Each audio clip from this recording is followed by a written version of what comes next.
live in Tallahassee, the capital of the great state of Florida. Hyperbole is done. Now we can finally play the game. There's no law against scalping tickets in this part of the country, and premium prices have been paid. It is the third Saturday in October, and the show is on one more time in Knoxville, Tennessee. All right, here we go. 56-yarder. Does not have the leg. And Chris Davis takes it in the back of the end zone. He'll run it out to the 10, 15, 20, 25, 30, 35, 40, 45, 50, 45. There goes Davis. Oh, my God. Davis is going to run it all the way back. Auburn's going to win the football game. Auburn's going to win the football game. They're still in deep trouble in midfield. They tackle him. The ball is still loose as they get it to Rodgers. They give it back now to the 30. They're down to the 20. Oh, the band is out on the field. He's going to go into the end zone. He's going into the end zone. But the bands are out on the field. There were flags all over the place. The most amazing, sensational, dramatic, heart-rending, exciting, thrilling finish in the history of college football. California. In trouble in the backfield, wants to throw now, and he's going to go deep. And I mean deep, and I mean touchdown, Florida! Tyree Cleveland in a miracle finish. A Hail Mary that's full of grace for the Gators. It's a 31-30 game, and what does Nebraska do? I have not seen the kicker come on the field, and I don't think he's coming on the field. Tom Osborne made this decision a long time ago. He's decided to go for two and take his shot at winning. I commend him for it. This is for the national championship for Nebraska. Incomplete. Here come the Seminoles of Florida State. One of the great traditions in college football. And Chief Osceola ready to get it started. College football. A matchup from the state of Florida. Moody flush, throws it down. Caught by Boston College. I don't believe it. Buck back, third down on the 8. In trouble. Got a block behind him. Gonna throw on a run. Complete to the 25. To the 30. Lindsey's got 35, 40. Lindsey's got 45, 50, 45, 40. Run, Lindsey. 25, 20, 50, 10, 5. Lindsey stop. Lindsey stop. Lindsey stop. Well, I can't believe it. 92 yards, and Lindsey really got in a foot race. I broke my chair. I came right through a chair, a metal steel chair with about a 5-inch cushion. I broke it. The booth came apart. The stadium fell down. Now they do have to renovate this thing. They'll have to rebuild it now. I didn't mean to beg Lindsey to run, but I had to. You know, this game has always been called the world's greatest cocktail party. Do you know what is going to happen here tonight and up at St. Simon's and Jekyll Island and all those places? Man, is there going to be some property destroyed tonight.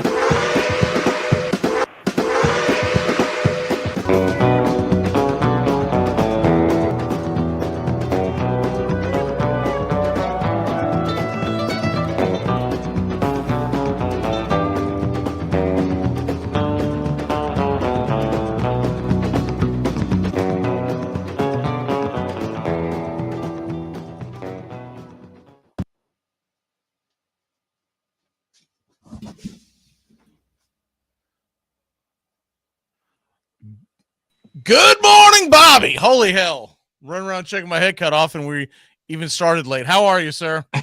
I'm doing well. How about you? It's been a little bit of a crazy morning, but we're here. Yeah, I had to scramble when I realized that we weren't going to have our usual crew together.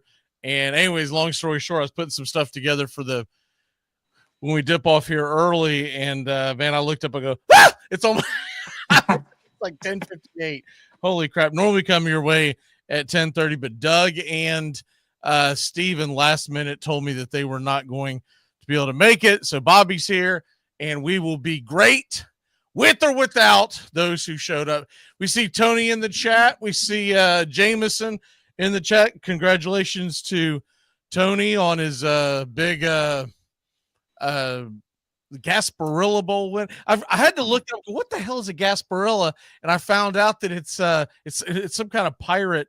I don't know what the hell it is. It's some kind of a festival down there in Tampa. Okay. I don't know why they don't just call like pirate or I thought it'd be funny if they called it the Booty Bowl, but but the Gasparilla, like I was thinking that was like a flower or something. But anyways, it's some kind of a celebration that they have down there. Good to see Dean. Dean is in the chat. He's saying go Vols. And so we are getting set for play-by-play of the SMU game, which comes your way at the top of the hour, SMU Penn State. But I do want to recap what happened last night. I'm assuming that you caught all or most of the game last night. Are we talking about the Florida game or the playoff game? The Florida game, I mean, SMU was I go to turn it on. I was like, I've done like 3 or 4 SMU games this year. I'm like, this isn't their starters. What the hell happened? I guess everybody dipped on SMU and they gave up. I felt like Florida just dominated. It was an ugly game, but defensively, they just dominated Tulane. Their starting quarterback wasn't in the game. It just looked like a disaster. Yeah, but I was mainly talking about the playoff game. Playoff game. Yeah, I watched some of it. I mean, it's as it started to slip away from Indiana. My mind went elsewhere. But yeah, I mean that was a good win for Notre Dame. Did you see the punt? The what? The punt in the fourth quarter. No, I missed that. They're down 17 with about 11 minutes left at about midfield SMU. It's 4th and, I don't know, 5 or 6. And they punt. They said SMU. What the hell was that? They punted. Okay, wait, run that by me. I think you said SMU. You meant Indiana? I'm sorry, in Indiana. Gotcha. I just saw SMU come across my screen. Indiana has the ball, down 3 scores. Yeah. It was somewhere between 10 and change and around 11 minutes left. Okay. So still the game isn't over. Yeah. And it's 4th and manageable. It's not like it was 4th and 30, right? Yeah. It was 4th and manageable, and they punted. I don't understand it at all. I'm watching this, and I'm like, am I missing something? So I go on Twitter, and I say something very quick about it, but then right after that, I was like, well, maybe I'm an idiot. Maybe something's going on that I don't know about. No, everybody else was commenting the same thing. Yeah, that doesn't make much sense, especially in the playoffs. I mean, it's do or die at that point. So the funny part about that is this morning someone shared, I guess it was the Wikipedia page of the Indiana head coach. Yeah. And I wish to hell I had it in front of me right now. I should have kept it, and I'm sure they've probably changed it by now, but it said at some point naming the Indiana head coach who was too scared to go for it on 4th down and blah. And then they edited that part and then it goes right into his resume. That's funny. The internet is still undefeated, man. Yeah. Oh my God. Yeah. I mean, down 3 scores, the games. I mean, you 10 minutes is about as little time you can have left to potentially pull out a win there. You can't punt that. Well, I don't care what your analytics are going to try and tell you. The one thing I do know is this. Even if you stop them immediately, they're going to burn at least 2 to 3 minutes off the clock, and that screws you no matter how you look at it. Yeah. And they'll just get the ball back quarter. This wasn't, first half. This was 4th quarter, down 3 scores. Yeah. Anybody. And so they scored a touchdown, got the onside kick, and here's the kicker. Had they gotten that second 2-point conversion, they would have been within 1 score, and then he really would have gotten raked over the coals today. Yeah. They didn't get the second onside kick, but nonetheless, it was a boneheaded move. Yeah. Sounds like it. Jarrett says good luck to Penn State. Jarrett's a Penn State fan, I take it. I forgot I actually had an SMU hat, and I was like, man, when the hell you have a chance to wear an SMU hat? I went ahead and put it on. But as far as today's games go, turning the page, is it not strange that the NFL is playing a doubleheader today, the same day that the college football playoffs start? I don't get it. And it's two very. I know the Chiefs Texans game is on for the NFL today. Those are 2 very big teams in the league right now. Right. I don't get it at all. Usually they reserve those Saturday games for later in the year when college football is all wrapped up, or at least the big games are out of the way. To be fair on that, typically this is a off weekend. this is a weekend where you don't have playoffs, right? Yeah. You'd think they'd adjust though, and they would. You would. Because they've known about this 12-team format for all year. I mean, this isn't something that was sprung on them after the strangest part about this entire thing to me is it's a 1 o'clock game and a 4:30 game. There is no night game. Yeah. So what was the rush to have a 1 o'clock game? It doesn't make a ton of sense to me. I'm sure it has something to do with television rights, and they probably guaranteed them these rights years in advance before the college football playoffs.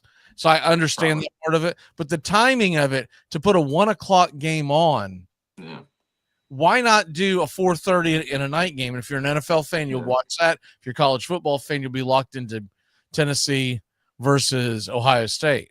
I guess my only logic on that is if there was a college football playoff game that I had to watch today, if I could only watch one, it would be Tennessee, Ohio State of the three. So that maybe has something to do with it.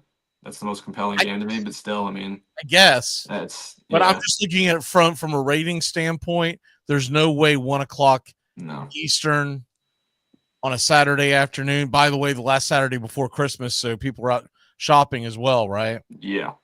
But 1 o'clock, that's not going to trump the ratings that you're going to get at 8:30 tonight. And though we're going to be locked in on that, there's a lot of people who don't give a crap about college football, or they don't give a crap about those two teams. Yeah. And like, let's say it's a big Notre Dame fan who their team's already played. You could probably get them to watch an NFL game. But anyways, we move on from that. I found it odd. And I'll tell you one thing else is a big pain in the ass on this too. Is if you're in fantasy football leagues, you got another day that you got to look. I was up all night last night going, I'm not going to have time to do this in the morning, so I better decide now who's starting and who's not starting in my lineup. And I had a couple of decisions. I mean, there were some given ones. You're not benching Derrick Henry, right? Yeah. But there were a couple I was on the fence. I was like, well, you better make a decision now because it's over. Yeah. How's your fantasy team doing? I'm doing great, man. I had 4 leagues that all the leagues I'm in have money on the line. Of the 4, 3 of them are in the semifinals, so I'm liking my chances right now. My most important league, I have the big 3 in Cincinnati. I have Joe Burrow, T. Higgins, and Jamar Chase going up against the Dorian Thompson Robinson led Browns. So I'm feeling good right now with how fantasy's shaking up. Yeah, I got a couple of man, I was on the fence on one of my leagues, and now I really painted myself in a corner. So I'm not facing you in any of these leagues, so we can talk freely on this. Okay, that's good. So what I had Bo Nix. Yeah. And I was going to start him. And at the last minute, I got Chicken Bleep. And I was like, man, I don't want to start a guy that I'm not convinced is going to have a great day on Thursday and then dread it all damn weekend. Okay. I did hedge my bet, though. I took a 3-way parlay for his prop bets, which all hit, by the way. So I did come out aces in the end. There you go.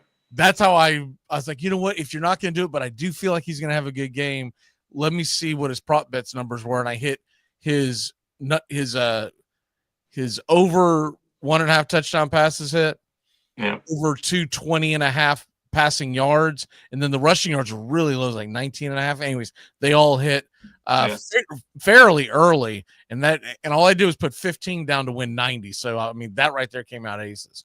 Yeah. But what I'm stuck with in 2 of my main leagues, I'm going Baker Mayfield. I'm like, I'm rolling with him. He's playing the Cowboys. I think it's going to be a shootout. I don't have any qualms about my other option to win the league is Jordan Love, right? In the snow, I'm not playing that game. Yeah. They have I know they're playing a pretty weak team. I forget who it was. The Saints. Saints, that's right. But it's in the snow. Yeah.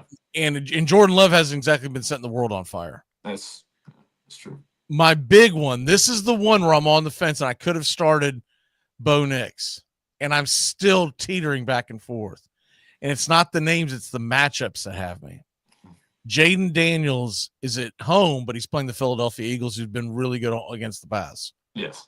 And it's either him or it's Aaron Rodgers, who's Aaron Rodgers. He's not what he used to be, but he's had a couple really good weeks, and he's at home against a pretty weak For pass the Rams defense, secondary. Rams. Yeah. And I'm leaning Aaron Rodgers. That's, you know, what's funny is me and Matt, we had a conversation at work just last week, and it was kind of a similar dilemma. He had AJ Brown going up against a tough matchup against the Steelers, right? Where he had Deebo Samuel with a favorable matchup against the Rams because they have a very weak secondary. We went back and forth, and he ended up picking Deebo. Did not pan out well. So my thinking is go with the better player. But also, the Commanders' offense hasn't been really lighting it up lately. Commanders as a whole haven't been great lately. They've kind of hit a little bit of a slump, and they're going up against one of the hottest teams in football right now in Philadelphia. So I could see them really getting after Jane Daniels and making him have a rough day. That's my dilemma. Yeah. And the other thing is I'm playing the best team in the league in theory. Yeah. This is in are you in this league, the old school league? I believe so. I think I'm in old school and then the trophy league as well. Yes. So you're in the semifinals versus who are you playing? James. So I'm going up against Will. I think this is the league that he's like, I think he said one loss. Yeah. Well, no. My bad. This isn't the league I was thinking of. I am playing Will, but he's got a pretty good team. He's actually outscored me this year, and he's really come on strong. I at one point hadn't had a chance to catch James, the guy who ended up with the best record and the most points in the league. But anyways, I'm facing this guy, and this is the matchup that I'm dealing with, and this is why I'm on the fence about this, because I feel like I'm going to need a good week. He's got Josh Allen, and I'm screwing around over here with Aaron Rodgers and Jaden Daniels. So I need a big game, and I feel like Aaron Rodgers is more capable of it. It'd be my favorite too if you took him out, so I don't have to potentially play him in the championship. So I'm happy to help you here. Right now, he's got Puka Nacua. He's got Jerry Jeudy, who I think is going to be a total bust this week. Devontae Adams, that's the kicker. He's got Adams. I've got Rodgers. If Rodgers has a good day, does not Adams have a good day? Then he's got Jacobs, Mixon, Andrews, Jones, Sanders in the Atlanta defense. Okay. Well, that could work out strategically if you play Aaron Rodgers, and because then it kind of cancels out however Devontae Adams plays. If Adams has a bad day, chances are, well, then again, Rodgers could go to Garrett Wilson. You know, he could be Garrett Wilson the ball, and then Rodgers could have a big day and Adams could have a pretty poor day. But if Adams does have a good day and you start Rodgers, you're also getting a good day out of Rodgers. That's right. Now, here's the other caveat to this. Yeah. Right now, with my receivers, I got Jamar Chase, not benching him. Evans, not benching him. In Jigba, there's no way in hell I'm benching him. He's turned into their number one. Yeah. He did this last year, too. Last 8 weeks of the season, all of a sudden he's the number one. He's catching these short passes. He's just racking up receptions.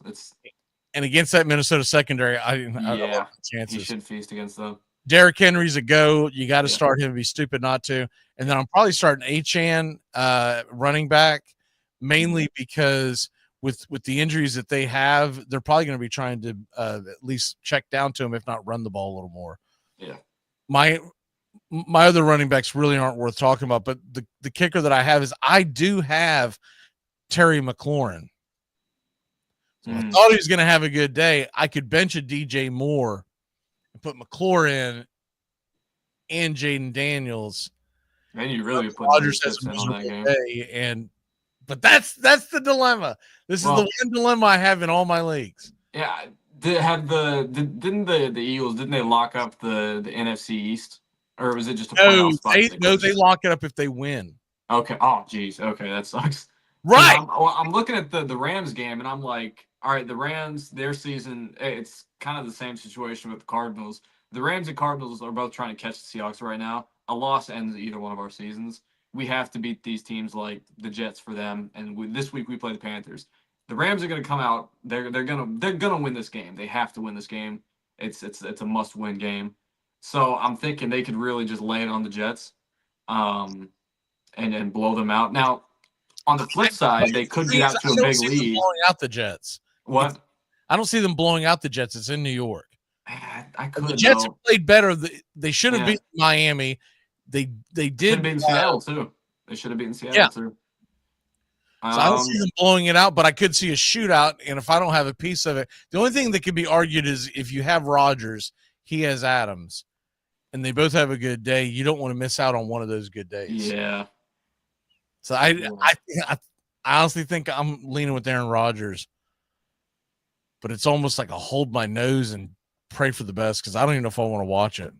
Yeah, because Daniels could have a monster day. I mean, he could, but here's what Daniels did against Philadelphia.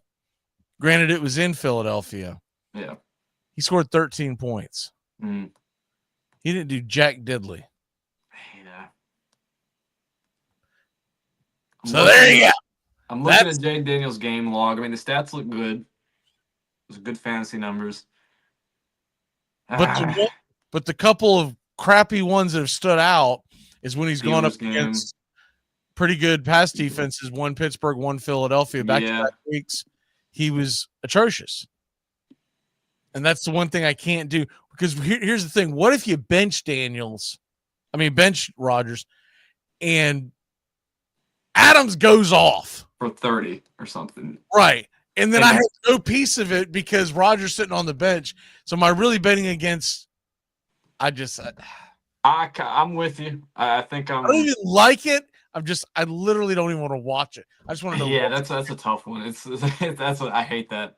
I hate decisions like this. I would go the only reason I'd go Rodgers is because he has Adams, so you're pretty much negating any big day that Adams has. That's kind of the play there. That's kind of my theory behind it. And you're also looking at Daniels' last game, like you said, against the Eagles. He had 191 yards, a touchdown, and an interception. So if for some strange reason Adams were injured, not playing, I would be benching Rodgers 1,000%. I'd say I would probably be starting McLaurin. Yeah. They both had terrible days against Philadelphia. Yeah. And during the regular season, I'm probably doing that. But you have to look at like who you're facing. You're just trying to get to the next round. Playoffs, yeah. It's gonna suck if I lose because I have the second best record in that damn league. Oh, yeah, that's a tough one. I mean, I guess especially looking at the Eagles game, which was only 4 weeks ago. We're not talking like it was week 5 or something like that, you know. I'd probably go with Rodgers there, but like we said, only because you're playing against Adams. That's the thing that kind of paints you into that corner. The one that I'm facing, so I'm facing the same guy in 2 semifinals, and the one that I was thinking of, this is the one where this is our keeper league. He's 12-2, by far has the most points in the league. And I got to face him to get past the semifinals. Right now, if you look at the matchup, I'm expected to score 14 more points than him, but I know what game he plays. He likes to do that, and then on Sunday he changes his starters around. He's expected to beat you by 30. So I don't know why he does. I think he thinks that's going to affect who I start. I'm going to put my best foot forward in this one. The only thing I have in that one is Kyron Williams. Okay. Do I trust him? He's a flex. Do I trust him? Or do I go Jacoby Myers, who's getting Aiden Connell back? Yeah. Malik Neighbors, Garrett Wilson. I've got a good bench. Yeah. But I like the Kyron Williams play. I think he gets in the end zone at least once on Sunday. Especially, I know we have different ideas about how this Rams-Jets game will go. I just think the Jets are in a bit of a state of disarray. The Rams are playing for their season right now. I think there's a good chance that they get out to a little bit of a lead and then start killing the clock. And I think Kyron Williams could see a lot of touches, could get in the end zone a couple times. I think that would be a good play. I hope so, but once again, the Jets are really good against the run. Yeah, that's true. So that's the kicker. Yeah. Malik Neighbors could be playing catch-up ball, but was it Locke's playing quarterback for him this week? Anyways, we got to get to our picks because we spent the first time. I thought it was important to kind of talk about some fantasy football if anyone had any questions or anything like that, because we are in the semifinals. But we got to get to our picks because we're going to run out of time. Let's go ahead and get into the these games are really dicey with the weather and everything like that. I'm kind of interested to see where your mind is at. Let's go ahead and get into the cool games.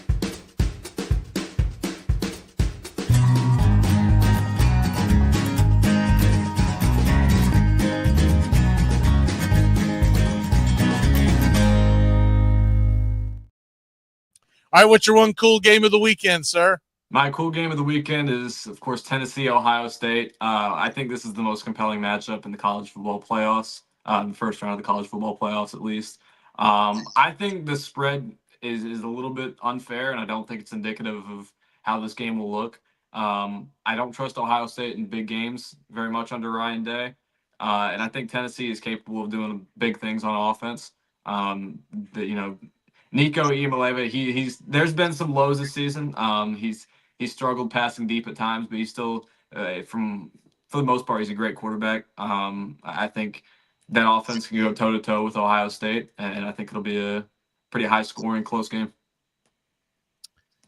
My cool game of the day, or the weekend, I guess, I'm going to go to the NFL, man. That Pittsburgh-Baltimore game, I didn't even know that that's the way it was going to line up when I agreed to do some SMU Penn State game for the play-by-play right here.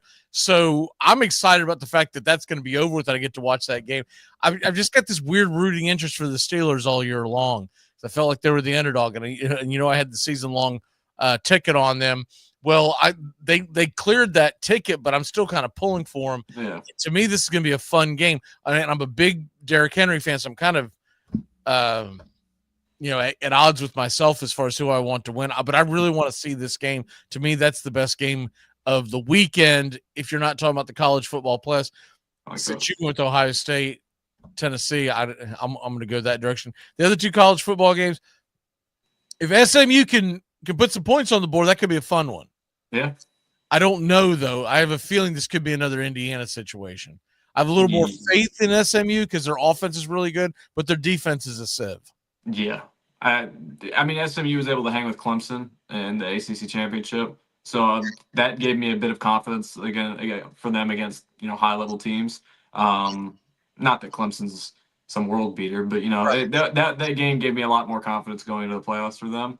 The problem is I could see Penn State, doing enough on defense to shut them down and then just being able to move the ball at will because SMU's defense is not good. All right, let's go ahead and get into this stupid underdog. There's no need to fear. Stupid. Underdog is here. Stupid. Underdog. Stupid. Underdog.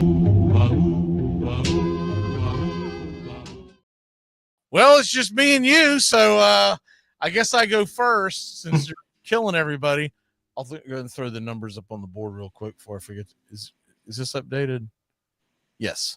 So there you have the stupid underdogs on the far left. I'm down by 20 to Bobby. We only have a few more of these shows left.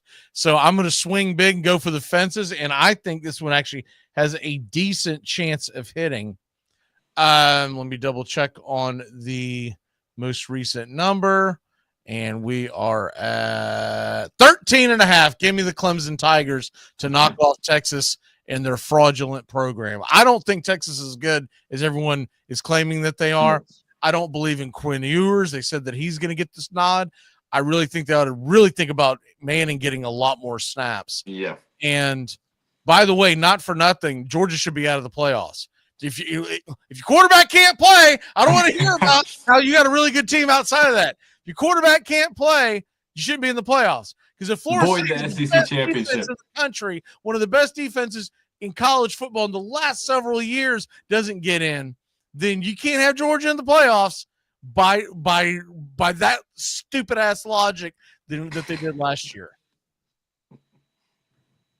Avoid the SEC championship. Just get it out of here. Yeah, void the whole damn thing. Whoever we want. It's not the same team. We should put Florida State in this year. They should. Make it up to them. They should. I would want to play Indiana, but yes, they should. By the way, we're having a really good offseason, so I'm excited about what they're doing there with the bringing in of the new coaches, and they got Castellanos to come down from Boston College, and he's been recruiting some receivers. That's going to be a fun team to watch next year. A lot more fun than it was this year. I hope so. Brutal. Yeah. What is your stupid underdog? My stupid underdog. I'm not going to push in all my chips on these college football games because those will be in my six-pack picks. I'm actually going to go to the NFL with this one, and I'm going to go Giants +9 versus the Falcons. I think the Falcons will probably win this game, but watching that, I had big fantasy implications in that Falcons-Raiders game on Monday Night Football last week. Mind you, quick turnaround for the Falcons. So that's another thing to make note of too. But watching that game with the Falcons and the Raiders were atrocious. Desmond Ridder was just awful. The Raiders, they could not do anything, but the Falcons struggled against them. They just couldn't get them out of there. They couldn't put them away, and they were, Brock Bowers coming down with that mini Hail Mary away from losing that game. That Falcons performance was atrocious. I know they made a quarterback change. Michael Penix is coming in. But overall, the Falcons looked very poor last week against the Raiders, and that's a Raiders team that should get blown out by any other team, in my opinion.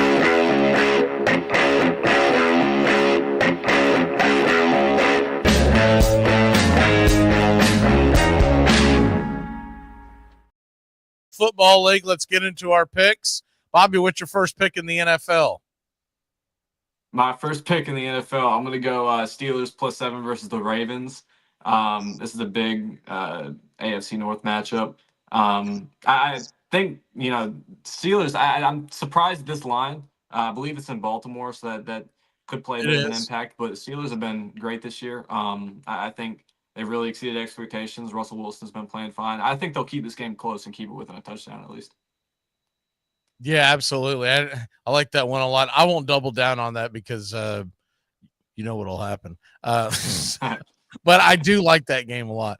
I'm going to take the Las Vegas Raiders, as you just bashed the hell out of them, -2. They're getting Aiden O'Connell back this week. They're home against the Jaguars. Realistically, neither team wants to win this game as far as the fan bases, but somebody's got to win it, and I think the Raiders will take care of the Jaguars at home. What is your next pick? My second pick, I'm going with the Lions -6.5 over the Bears. The Lions have been notorious this year for just beating the snot out of poor teams. The Bears really stink right now. The Lions, I know they're banged up with some injuries, so that could be why this line's a little bit low. I think they'll beat the Bears by a couple scores. That game is that a 1:00 game on Sunday? Yeah. I believe so. Yeah, it is. Let me check. It is. Okay. All right, so my next pick in the National Football League, Arizona versus Carolina. And I know Carolina's offense has been a little better of late, but I feel like, man, this number keeps going up too. I don't care. Give me the under in the Arizona-Carolina game. I think Arizona's defense is going to be a problem for the Panthers. I don't believe they're going to be able to move the ball that well, and Arizona will play close to the vest if they have a lead. Give me Arizona. I do think Arizona wins. I just don't love that -5. That seems a little this game really to me feels more like a 20-16 type of ball game. And yeah. But I don't feel good enough. I think it'll be a big James Conner game. Yeah, I don't love honestly, I don't love the idea of giving up that many points on the road when you're 7-7. Yeah. By the way, I need one more damn win. One more win, and I break through to the next level. Come on. That 3-game losing streak did not help me. No. What's your next NFL pick? My next one, I'm going 49ers Dolphins under 44.5 total points. My logic for this one is that both of these offenses what's up? I said your logic is that everybody's hurt. Yeah, everybody's hurt. That's one thing. The 49ers have no one. They have 3 running backs on IR, I think, now. So that's part of it. But also these offenses are very familiar to each respective coach. I mean, Mike McDaniel, he came from that Shanahan system, very similar style of offense. And then obviously, vice versa, Mike McDaniel and Kyle Shanahan, they know each other very well. I think they'll be able to game plan for each other's style of offense. That combined with the injuries, I think this will be a pretty low-scoring game, contrary to what you'd expect from these two teams. My third pick, give me the old-fashioned shootout, good old-fashioned shootout in Dallas, Texas on Sunday night. Give me the over on the Buccaneers versus the Cowboys. The over-under is 48.5, and I think they go way past that. I mean, I think they go flying over that damn number. 48.5. Give me the Buccaneers and Cowboys in a good old-fashioned shootout. And, man, I need it because I need Baker Mayfield to do some Baker Mayfield things this weekend because I've got him going in a lot of fantasy leagues. That's what happens when you wait to draft a quarterback late. But, man, I've been riding Baker all year long, man. Give me some Baker Mayfield. How about, by the way, Kirk Cousins looks like he's on his way out of Atlanta.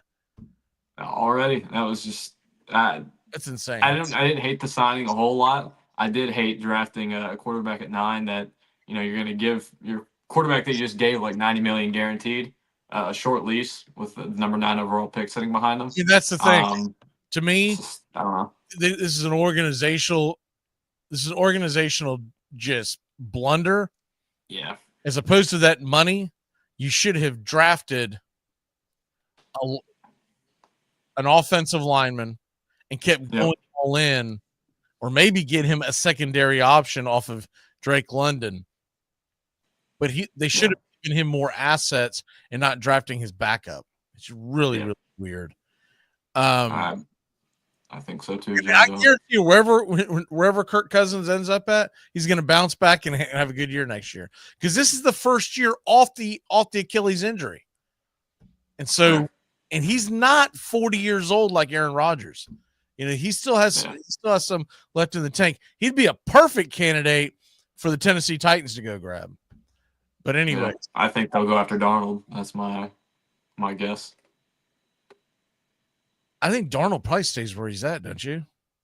He could, but how long are they going to have J.J. McCarthy just sitting on the bench? I don't know, but at the same token, it's a good point. But I think that how the season ends is going to be a big determining factor. If you take a kid who has no experience coming off a major injury and you put him in. Now, I get what you're saying is that Darnold's going to probably want a long-term extension. Yeah. I just got a funny feeling if you take Sam Darnold out of Minnesota, he sucks again. I just got that feeling. I think it's going to be a Ryan Tannehill situation, except with another team. I would rather go with Kirk Cousins, and it's a safe option. You're not going to have to pay him nearly as much because Sam Darnold's going to want the bag. Yeah. He'll get it somewhere. Someone will pay him. By the way, any of these links that you see popping up in our chat, do not click on them. They are garbage, and they're trying to get your information. All right.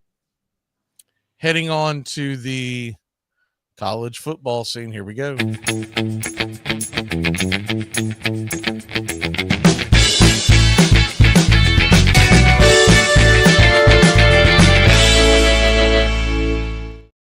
All right, college football picks. What's your first college football pick?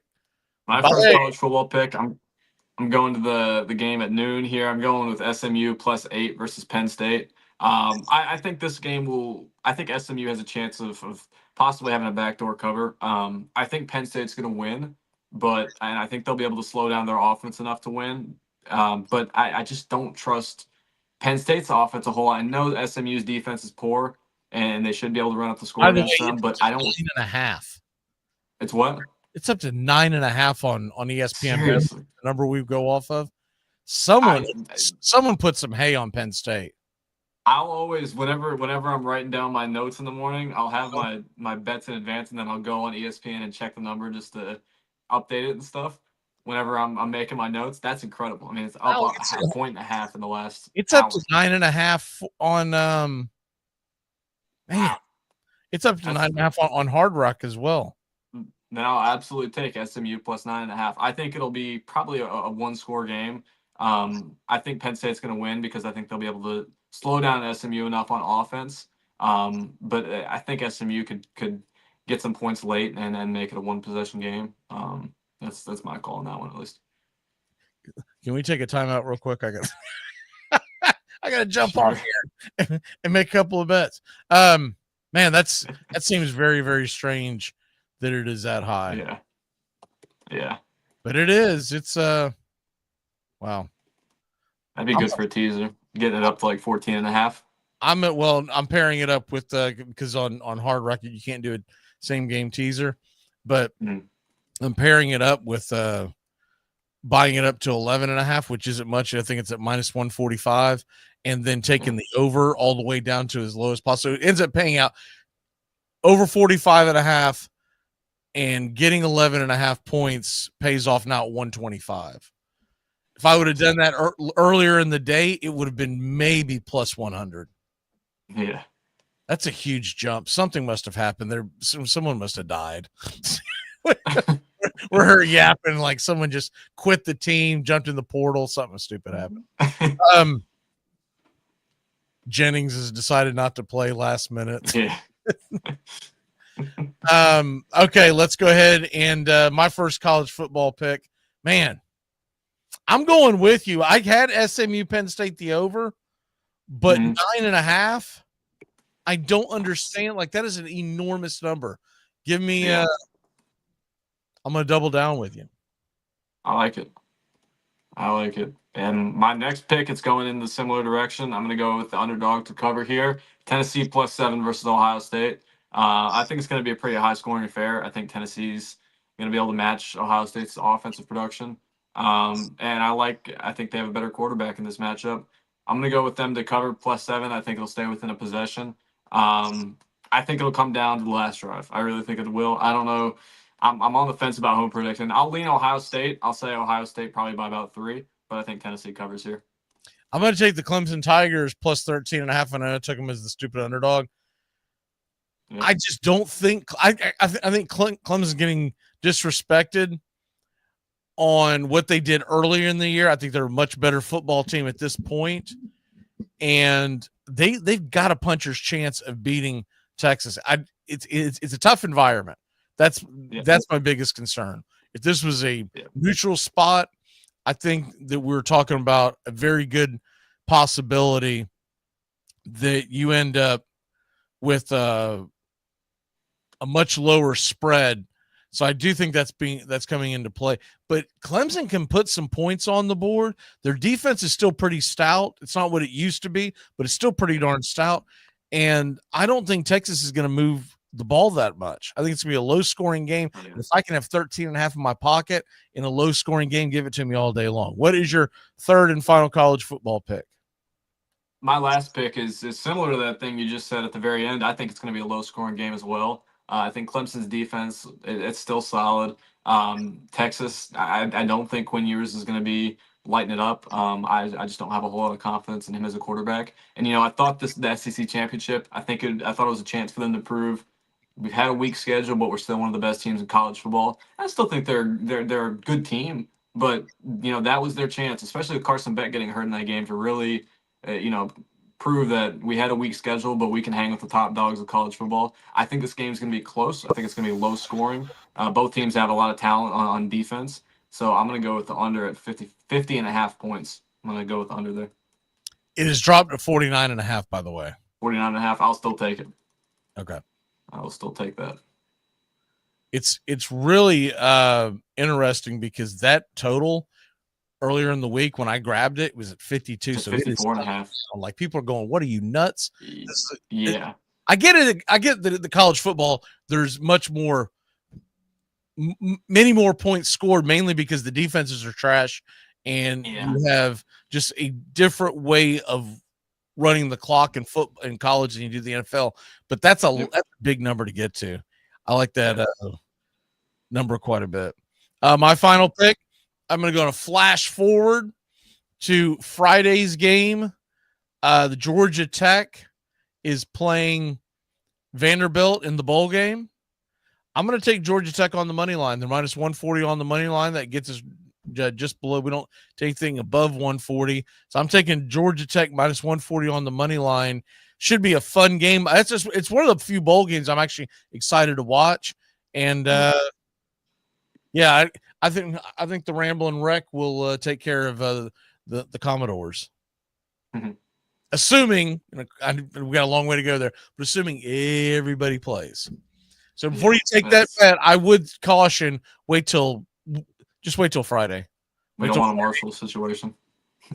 Exactly. I mean, what a disaster that is. Yeah. What is your lock of the day as we're running out of time? My lock. Let's see. I'm gonna go with Lions -6.5 versus Bears. I feel very confident about that one. I think they'll just smack the Bears around, and I think they want to prove a point that they'll be fine, even with the injuries they sustained last week. My lock of the day is going to be Pittsburgh +7.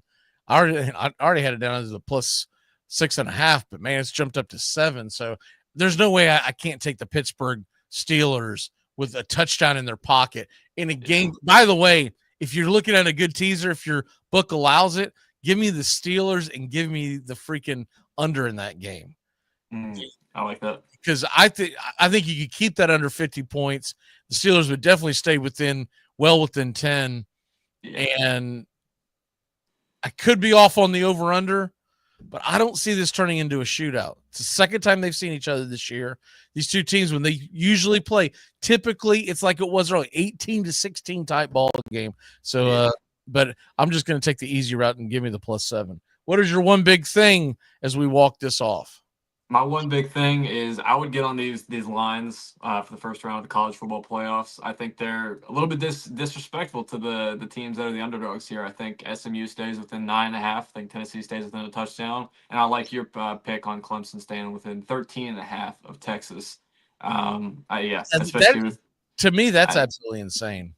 Yeah, looking at it now, I'm like, man, I probably should have had that as one of my picks, but I like the under as well at 15.5. I think it's going to be a low-scoring game. But get on the underdogs to cover in this game, in my opinion. Hopefully, it pays out for you.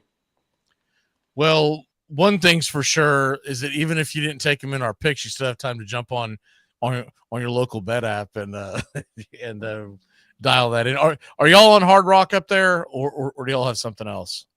In Tennessee? Yeah. We got. Let's all have several. We got DraftKings. We got FanDuel. Yeah, it's pretty. It's not. It's pretty open. Heavily regulated. So. Yeah, we're still stuck with the one Hard Rock.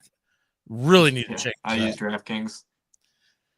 Anyways, we're gonna go ahead and sign off. Top of the hour on the way. SMU Penn State right here. Play-by-play. Braves Country Radio. Bobby, see you next time. I got to figure out when we're doing our next show because it comes down to. It'll probably be next Saturday because I don't know if we're going to do another one of the playoff games because of the weird times that they have for some of them. But I've got to get with the guys, with the powers that be, that tell me what game that they want me to do. So we'll see you sometime in the very near future, hopefully before the first of the year. Absolutely. Bye! We are live in Tallahassee, the capital of the great state of Florida. Hyperbole is done. Now we can finally play the game. There's no law against scalping tickets in this part of the country, and premium prices have been paid. It is the third Saturday in October, and the show is on one more time in Knoxville, Tennessee. All right, here we go. 56-yarder. Does not have the leg. And Chris Davis takes it in the back of the end zone. He'll run it out to the 10, 15, 20, 25, 30, 35, 40, 45, 50, 45. There goes Davis. Oh, my God. Davis is going to run it all the way back. Auburn's going to win the football game.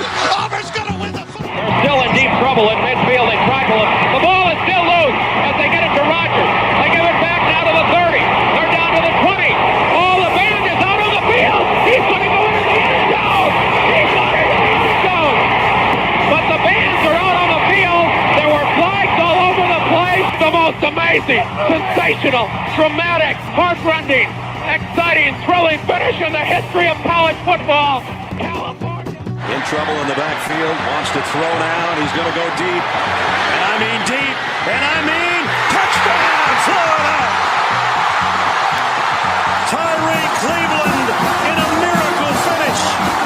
A Hail Mary that's full of grace for the Gators. It's a 31-30 game, and what does Nebraska do? I have not seen the kicker come on the field, and I don't think he's coming on the field. Tom Osborne made this decision a long time ago. He's decided to go for 2 and take his shot at winning. I commend him for it. This is for the national championship for Nebraska. Incomplete. Here come the Seminoles of Florida State. One of the great traditions in college football. And Chief Osceola ready to get it started. College football. A matchup from the state of Florida. Moody flush, throws it down. Caught by Boston College. I don't believe it. Buck back, third down on the 8. In trouble.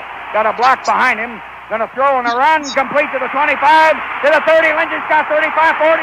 Lindsey's got 45-50, 45-40. Run, Lindsey, 25-20, 50, 10, 5. Lindsey stop.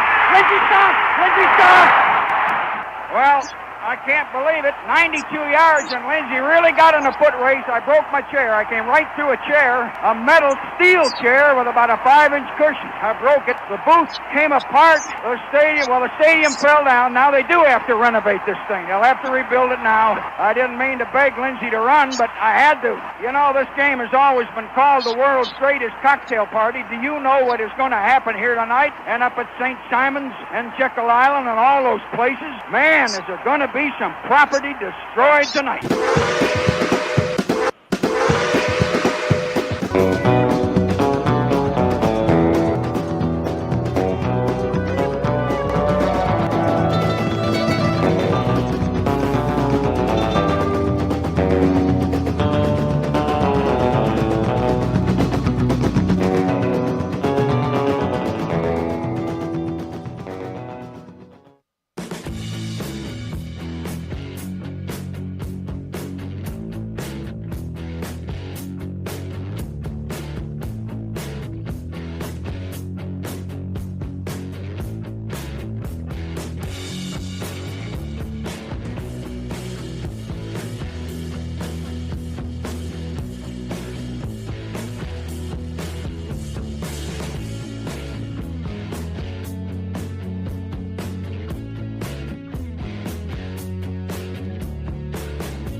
Armchair.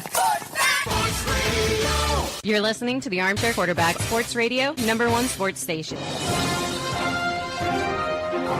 Good afternoon, and this is your Armchair Quarterbacks Sports Flash. Major League Baseball, New York Yankees have traded Jose Trevino to the Reds for Fernando Cruz and Alex Jackson. The Roki Sasaki sweepstakes are heating up after being posted. Dodgers, Mets, Yankees, Cubs, Giants appear to be all in. Sasaki's camp must make a decision by late January. Christian Walker, a 3-year agreement, $60 million to the Houston Astros, leaving Paul Goldschmidt and Pete Alonso still on the market, with teams like the Mets and Yankees still in the mix. And if you missed it yesterday, the Atlanta Braves acquired right-handed pitching from the Los Angeles Angels. Davis Daniel exchanged for minor league left-handed pitcher Mitch Ferris. College football playoffs get rolling along again today after Notre Dame prevailed over Indiana 27-17 last night. Strange fourth down decision with Indiana trailing by 17 in the fourth quarter and punting on 4th and 5. Today, SMU is at Penn State. Penn State an 8-point favorite. Your over-under is 52.5. We'll have play-by-play right here on Braves Country Radio. Noon kickoff. Keep it locked in here on Braves Country Radio. SMU is a plus 270 for the win. Later on today, 4 o'clock Eastern, Clemson is at Texas. Longhorns 13.5-point favorite, over under 50.5. Clemson 425 on the money line. And the Tennessee Volunteers invade Columbus, Ohio. Buckeyes 7-point favorite, over under 46.5. Tennessee minus 230 on the money line. Other action today in the National Football League, you got the Texans at the Chiefs on Peacock, 1 o'clock Eastern. Chiefs a 3.5-point favorite. Both teams heading to the playoffs. Texans 9-5, Kansas City 13-1. The big one, 4:30 this afternoon on Fox, Steelers are at the Ravens. Steelers are at 10-4 on the year. Baltimore 9-5. The winner gets the inside track to the division crown. Baltimore is a 7-point favorite. The over/under 44.5. Pittsburgh 260 on the money line. Steelers won the first matchup just a few weeks ago. Games tomorrow, you got the Lions at the Bears. Detroit minus 6.5. Over under 47.5. Browns are at the Bengals. Cincinnati 9.5-point favorites. 46.5 is the over under. Titans are at the Colts. The Horseshoe a 3.5-point favorite. Rams are at the Jets. Aaron Rodgers a 3-point dog at home. The Eagles are at the Commanders. Philly 12-2 and 9-5 for the Commanders. Philly wins the NFC East with the W tomorrow. 3.5 the line, 45.5 the over/under. Other games of note: Cardinals are at the Panthers. Arizona 5-point favorite. Vikings at the Seahawks. 12-2 versus 8-6. 4:05 Eastern on Fox. Sunday Night Football should be a shootout. 48.5 the over/under for Bucks and Cowboys. Tampa Bay is a 4.5-point favorite. Monday night is being projected for heavy snow in Green Bay as the Packers host the Saints, a 14.5-point favorite. Your over/under 42.5. And that's your Armchair Quarterback Sports Flash. Stay tuned for SMU Penn State right here on Braves Country Radio, simulcasting throughout the land on your local radio network.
Good afternoon. Hope y'all are having a great Saturday as we're getting set for the first college football playoff game here on Braves Country Radio.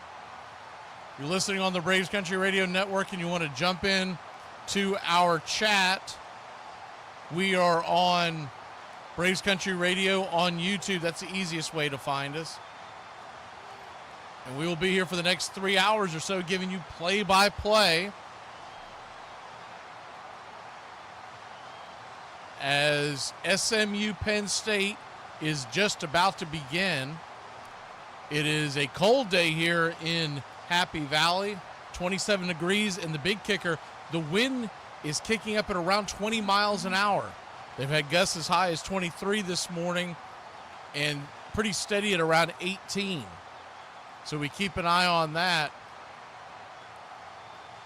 And they are doing the whiteout here at Happy Valley. Penn State comes in as now a 9.5-point favorite. It was 7.5 all week long.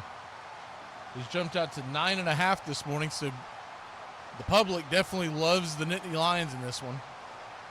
The over has moved up to 52.5, so pretty much the consensus in the betting world has been Penn State and the over.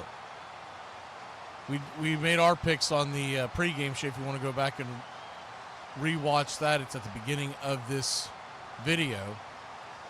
But we're just about set, and looking at some of the keys to this game, it's really going to be whether or not SMU can move the ball with efficiency on Penn State, because Penn State's going to score their points on this SMU defense. There's no doubt about it. Penn State has a very good, solid, balanced attack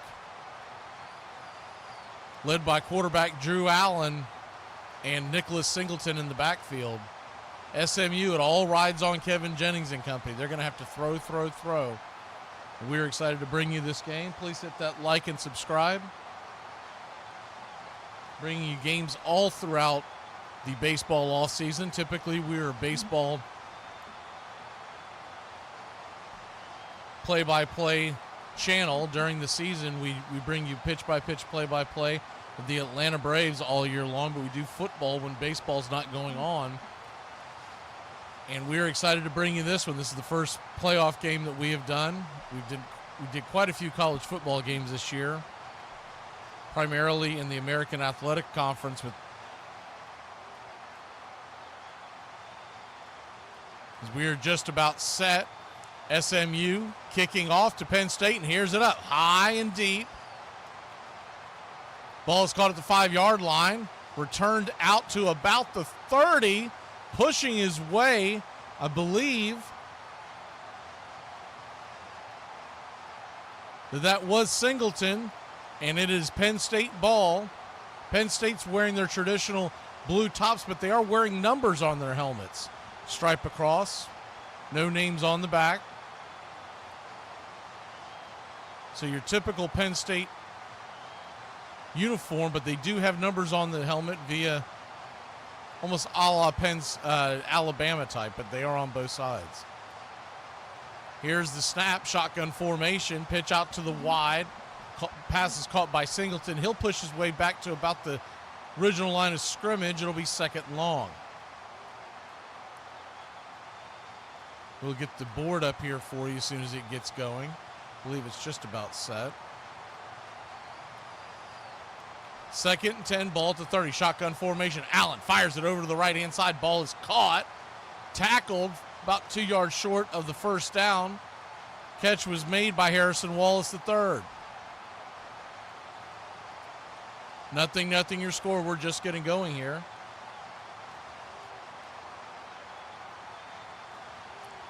.14:05 left on the clock.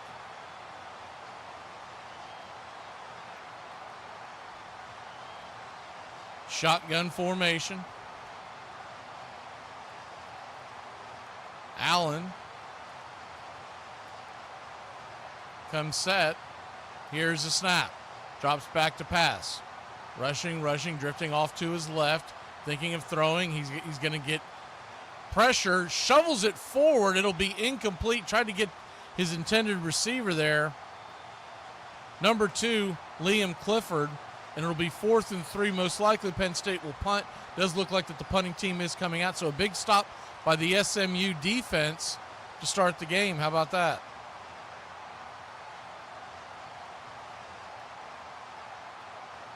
Drew Alar is getting flushed out of the pocket. He could not make the run for it as he had a defender coming in on him, had to shovel it forward, and it was well short of the receiver. Here's the punt, high end over end.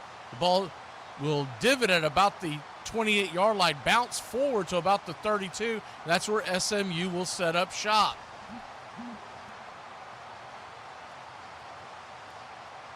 Kevin Jennings, the quarterback. One of the top quarterbacks in college football. We expect for him to put on a show today. He's going to have to score early and often to keep up with Penn State, as the SMU defense will give up their share of points as well. Jennings under center. Here's the handoff up the middle and pushing his way for gain of nothing.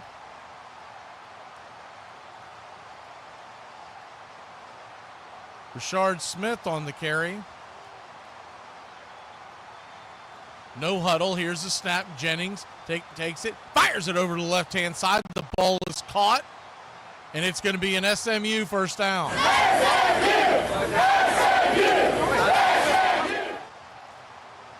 No huddle once again. Handoff up to the left-hand side.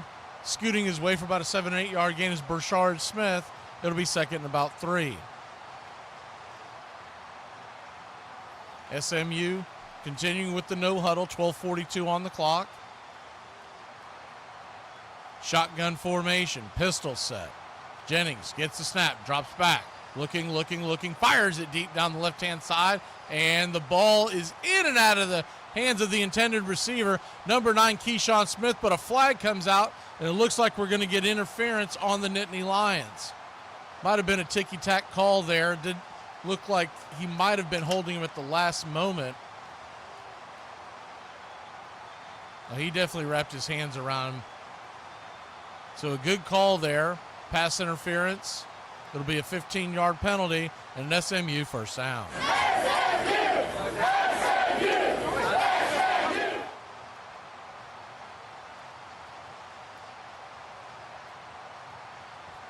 12:29 on the clock. The ball will be placed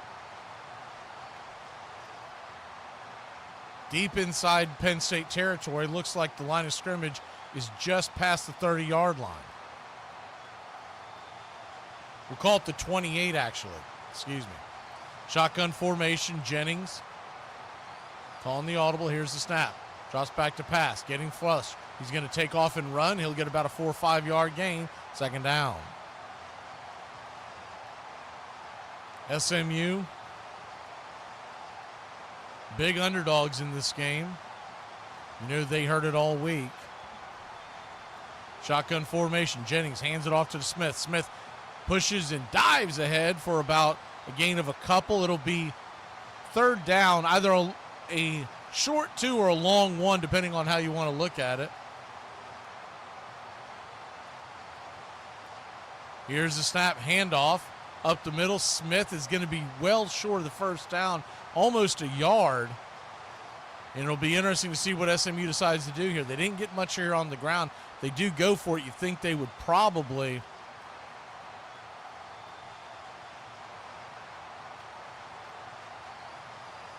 go into a passing formation. SMU is going to go for it. You got to figure that they are going to be looking to go for it early and often. They've got to score points to keep up with Penn State. And there's going to be a timeout called on the field. Who will it be charged to? I believe this one is going to go to SMU, as they wanted to take a look at the Penn State defense. They'll call the timeout. 0-0 your score. We'll be back in a flash here on College Football Playoffs. You are the best idea man. Also, we're canceling all of your ongoing projects. What about the Pawnee River Dam? Dam's dead. Where will all the water go? Wherever it's headed now. The important thing is the dam is never happening, and your dream has been crushed. We're very sorry. I am not. Good meeting. Everybody that goes to AA claims to be alcoholics. Well, how come I'm the only one that brought some beer? There was a great story. Lisa Newhouse-Saxon, who was a colleague of mine at the LA Daily News, she was covering the Dodgers and the Angels at a time when female sports reporters... You are the best idea. Female sports reporters were pretty much banned. They were shunned. And she was at a game in Cincinnati covering the Dodgers, and she wanted to go into the locker room to do a story about Mario Soto. And they kicked her out of the locker room. The Reds people just had enough and sent her back. So she was just depressed. And the next day, she got on the team bus, and Vin was sitting there. And Vin said, "Come here, sit next to me." So she does. And Vin just said to her, you know, without even saying what happened with the incident, he goes, "Who is it do you want to be like as a sports reporter?" She goes, "Oh, this guy is so popular and this guy is really good." And Vin just said, "You know, you should really just be your authentic self. Just be Lisa." And from that, it gave her this great sense of confidence. And she actually she lived near him in Brentwood, and she went to church with him. He invited her to come to church with him, and it was just one of those blessings that you can't make up. And when Vin was inducted into the Baseball Reliquary, which is this great event we have out in Pasadena every year, Lisa did the acceptance speech for him and told that story. And I knew about that story, so Lisa just that was her go-to story about Vin, this tomboy who grew up listening and wanting to play baseball, and how everyone says don't meet your heroes, and she said no, this hero was much greater than all I could imagine.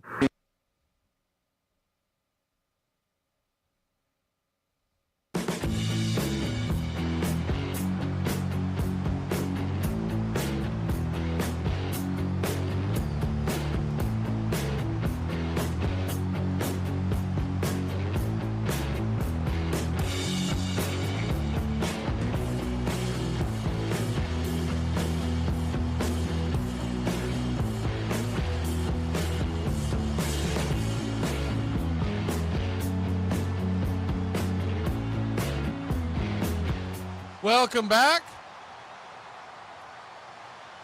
It is 4th and just about a yard.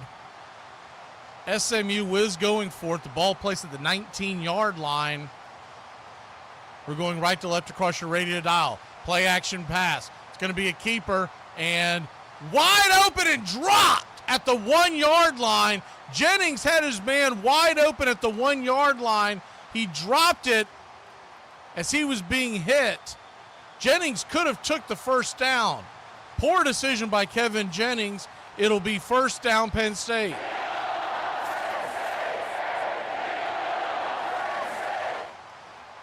Ball's a little bit behind his intended receiver.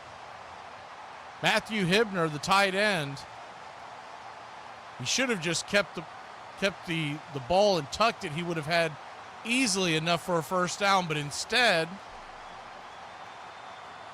the dropsies continue for SMU. They dropped 8 passes versus Clemson in the ACC championship game. Here's the handoff. Hammered up the left-hand side. Running for about a 5 or 6 yard gain. It'll be 2nd and 4.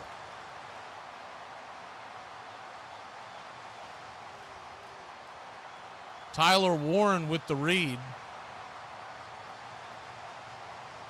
Shotgun formation for Penn State. Ball at the 25-yard line. Here's the snap. Handoff off the right-hand side, and he will get dropped. The runner, gain of about 1 or 2 yards maybe. Katron Allen, it'll be 3rd and 3.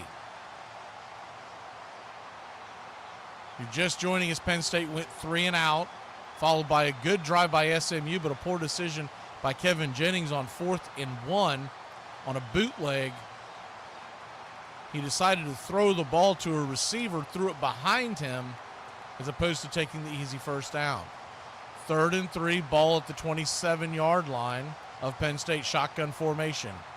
Drew Allard takes the snap, looking to his left, Scanning the field, he'll go to the right, and he will take a run, dive ahead for a Penn State first down.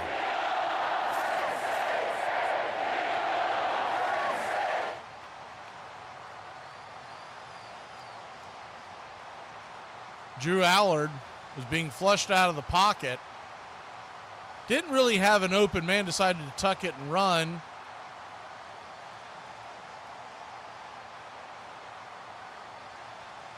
.9:20 on the clock. Penn State going left to right across your radio dial. Ball at the 33-yard line, shotgun formation, double back set. Here's the handoff up the middle, pushing his way, bouncing to the outside, but falling and tripping. Number 13, Katron Allen. It'll be second and about 11 or 12.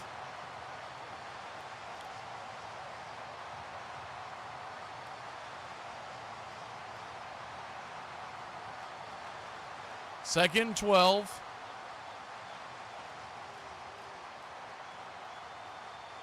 They might have actually given him a very generous spot. They did. They gave him back to the line of scrimmage. He did not make it back to the line. Shotgun formation, pistol set. Allard takes the snap. Play action pass, looking, shovels it forward. Ball is caught. Diving ahead for a first down is Katron Allen.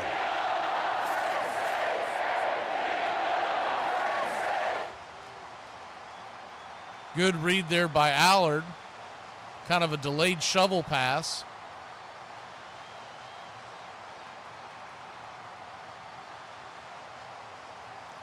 Here's the snap, handoff off to the right-hand side. Once again, it's Katron Allen. He'll get dropped behind the line of scrimmage. Should be second and about 11.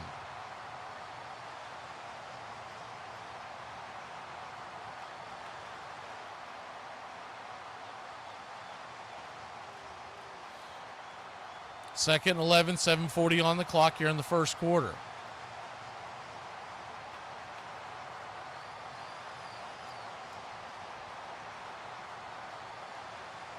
Shotgun formation, pistol set. Here's the snap. Handoff off to the left-hand side. Dipping his way is once again, this time it's Nick Singleton. He'll dive ahead for a gain of a couple. It'll be third and long.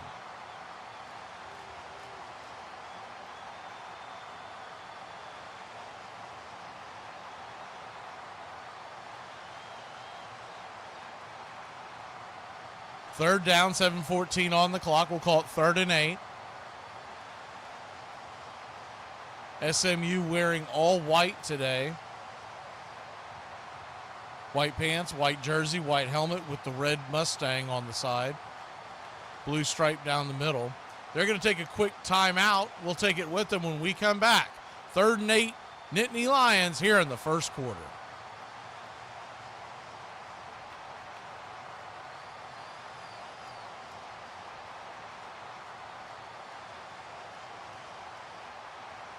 Watch out, da. I don't know. Yarana yastara. Anarana. With a nickname like Stan the Man, you know Stan Musial was something special. How good of a hitter was he? One player said he could hit 300 with a fountain pen. He started out as a pitcher before a shoulder injury ended that chapter of his career. He had 3,266 more at-bats than Ted Williams, but 13 fewer strikeouts. He hit no less than .310 for 16 consecutive seasons. In his first 5 full seasons, he won 2 batting titles and 2 MVPs. Even though he was an exceptional hitter, which is evident by his 7 batting titles, he wasn't above putting the team first. His 35 sacrifice bunts are more than Joe DiMaggio and Ted Williams combined. He won 3 MVP awards in his career, but even more impressive, he received MVP votes in 18 of his 22 seasons. In his first 9 seasons, he had more doubles than he had strikeouts. A pitcher once said you were better off throwing 4 wild ones and trying to pick him off at first base. His 12 walk-off home runs are second only to Jim Thome. Despite missing an entire season to serve in the Navy, he still held 17 big league records and 29 National League records at his retirement. One of the greatest hitters of all time. Hey, y'all better look the out today. My crayons are short, the box is full, my bottle of glue's topped off, and my helmet's on tight, baby. We about to rhythm with the tism. Let's get with it. Had to be a learning process for you. Well, I learned a lot. I pretty much learned how to live. I mean, you have to adapt to your new environment, and I learned all the do's and don'ts. I was in AAA at the end of the year, and, I had a pretty good summer, and, I kind of expected to get called up. In 1986, he gets called up in September after being very good in the minor leagues, and he's only 20 years old. Turn around, and I get pulled over for speeding. It's my first ticket, and I'm nervous. Cop pulls you over, you're 20 years old, and he writes me the ticket, and Chico goes, "Damn." I'm like, "What?" He goes, "My wallet's right here." So I turned around, got a ticket, and then we turned back around and went to Chicago. In the last 2.5 years just zipped right by, and here I am. I couldn't ask for anything better right now.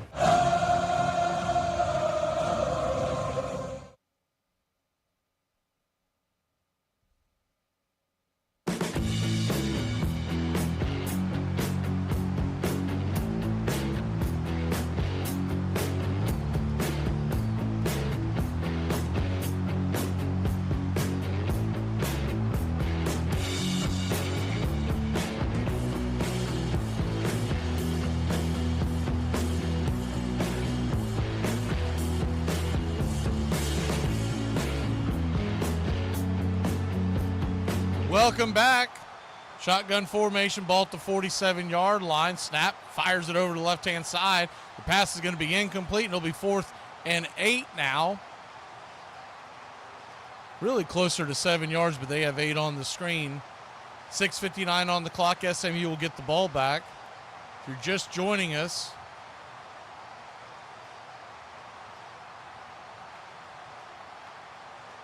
SMU went deep into Penn State territory on their first possession, went for it on 4th down, and could not come up with it. Here's the snap. The kick is high, end over end punt. Ball will drop it around the 20-yard line, and it'll bounce out of bounds. 6:51 left. We'll be back in a flash here on the college football playoffs, Penn State SMU.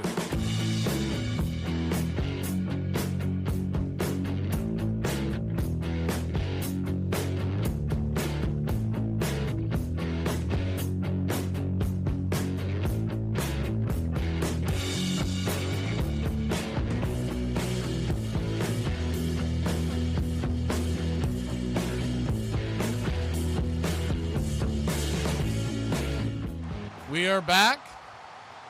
6:51 on the clock. Ball at the 20-yard line. Jennings hands the ball up the middle. Nothing doing. SMU, a loss of about 1. Run on the play was Brashard Smith. They have not been able to get anything going on the ground against this Penn State Nittany Lion defensive front.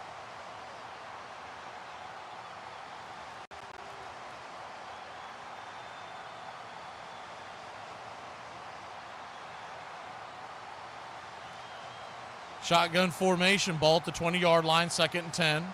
Here's the snap. Drops back to pass. Jennings fires it over the middle. The ball's picked off. Intercepted by the Nittany Lions. That is going to be a pick 6. Take it to the house, Nittany Lions. Holy cow.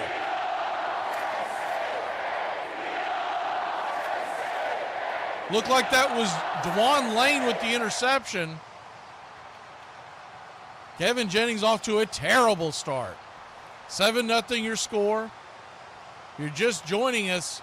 The first possession, they went down the field, and then on the 4th and 1, Jennings rolled out and threw to his receiver behind him, as opposed to taking the easy first down, which thwarted SMU's first drive. The kick is up. The kick is good, and it is 7-0 Nittany Lions. Just over 6 minutes left here in the first quarter. We'll be back in a flash. College football playoffs, SMU in a quick hole. Boy, I was trying to go out and party every weekend, boy. Man, my still in recovery mode, boy. I ain't even get up and go to work today. You feel me, boy, for real, oh God. Real, boy, I already did get home to 9 o'clock Sunday damn morning.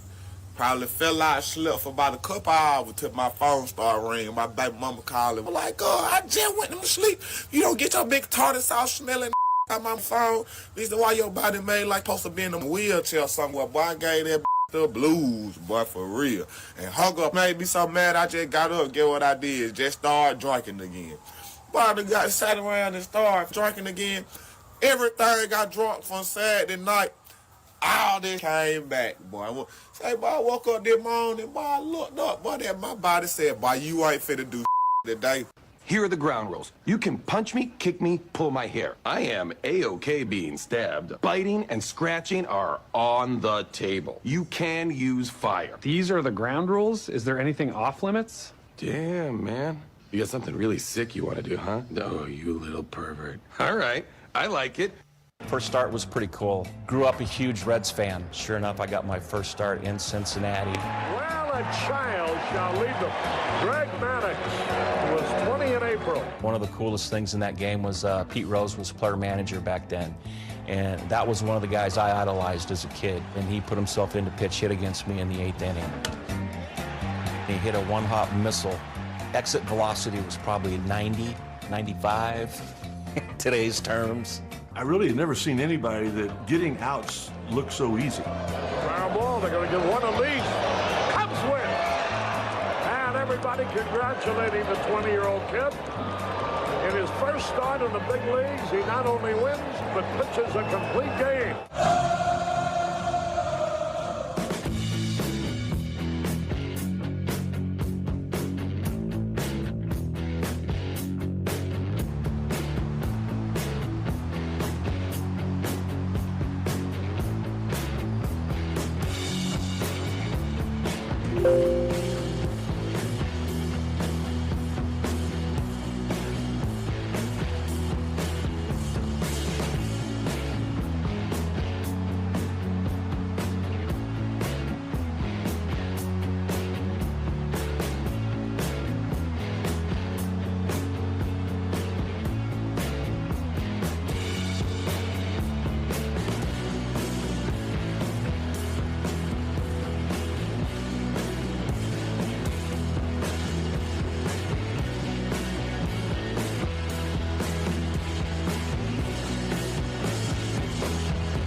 Welcome back. Penn State leads at 7-0 after the pick six by the Nittany Lions deep in SMU territory. Here's the kickoff.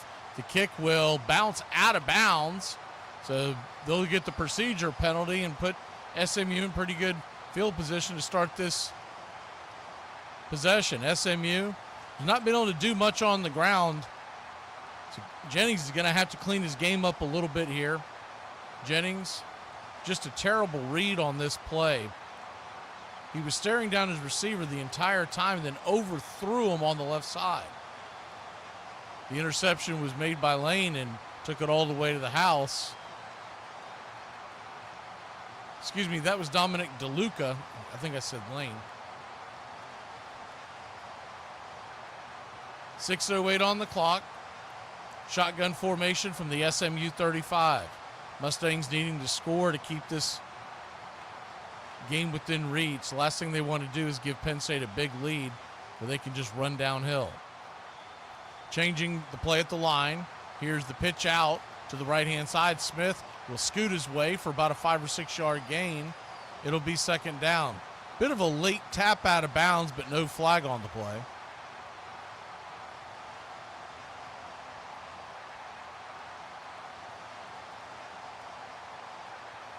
Shotgun formation. Jennings, pistol set, hands it off up to the about a 2 or 3 yard gain. It'll be third and short. They continue to run the ball in the line. There is just nothing there. Third and just over a yard. Shotgun formation. Ball at the 45 yard line. Here's the snap. Another handoff. Nothing doing. Bad play call there once again, and it'll be fourth and short. Just a really strange play call there. Penn State is crowding the box, and the SMU offensive line is losing every single one-on-one battle. They've got to come up with something else. Fourth down, see what SMU decides to do. Looks like they are going to go for it, 4th and 2.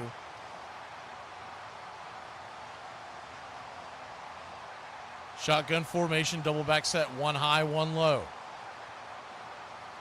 Jennings waiting for the snap. They're going to decide to punt it, and it's a bad wobbly kick. It goes out of bounds way up the sideline, a shank. by the SMU punter, Isaac Pearson.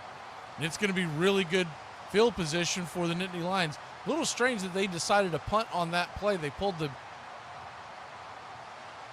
punt team off at the last second and put the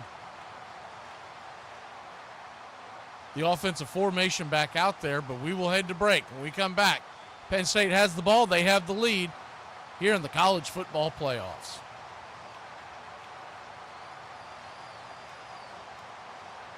People will say, I have a Facebook, but I don't really know why because I don't ever get on it. Well, I get on mine all the time. You won't know why because there's always something going on. There was this girl, okay? She was working in one of them little Herbalife tea shops, just minding her own business in there, and this creepazoid comes in. And he was clearly batting out of his league, y'all. It just wasn't going to happen. She asked him, she's like, look, can I help you?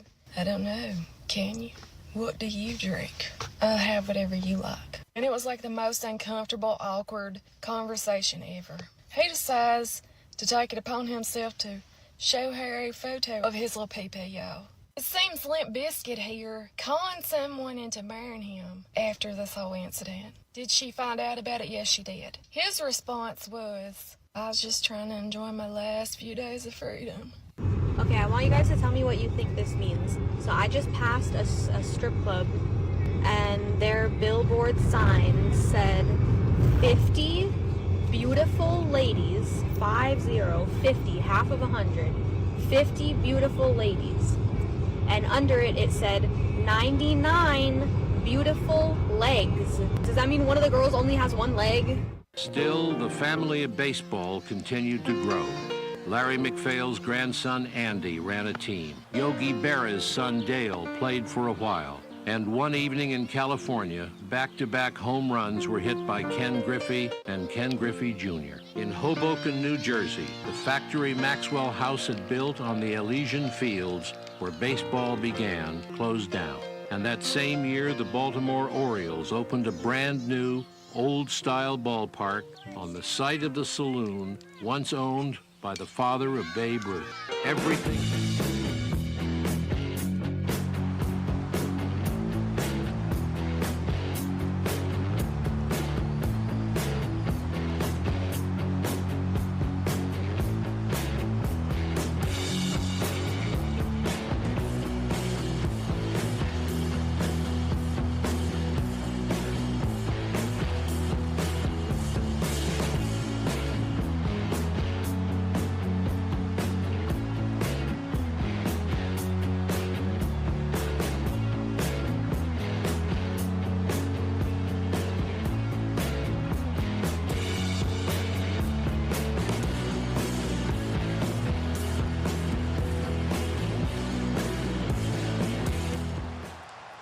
Welcome back.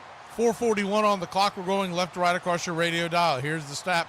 Allard drops back to pass, fires it across the middle. It's going to be a Penn State first down. Catch was made across the middle for the Nittany Lions, number 16, Khalil Dinkins, the tight end.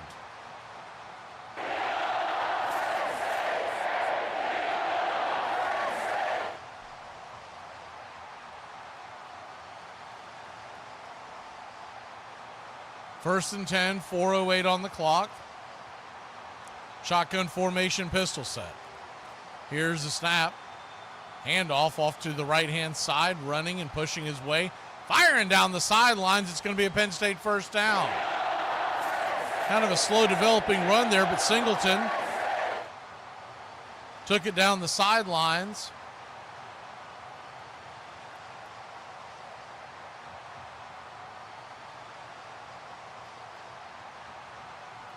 Here's the snap. Drops back to pass, fires it over the middle. The ball is caught by Tyler Warren, the tight end, and it's another Nittany Lion first down.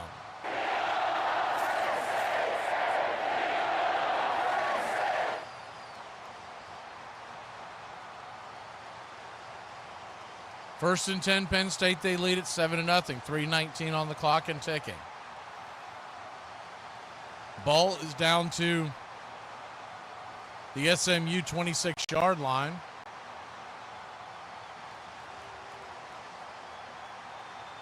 Shotgun formation. Drew Allar takes a snap. Shovel pass once again. Forward to Warren, who makes the catch. He will dive ahead for about a 3-yard gain. It'll be second down. They've used that shovel pass a few times already as shotgun formation. Snap. Fires off to the left-hand side. Trying to get Singleton over on the left, but he drops the ball. Pass was right there in his hands. Might have been tipped by the lineman going by. Nonetheless, it's 3rd and 8. 2:36 on the clock.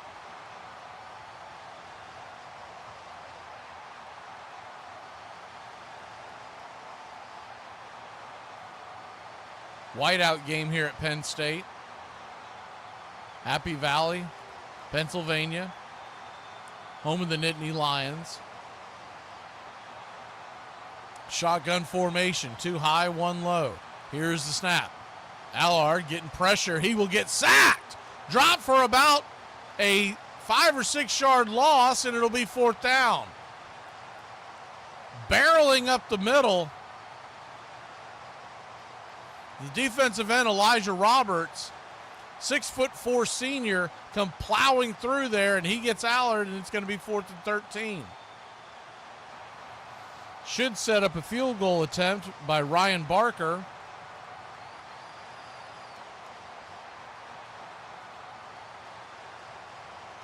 Two minutes on the clock. It looks like Penn State's going to go for it, so maybe they feel like they cannot complete this field goal. It would be about a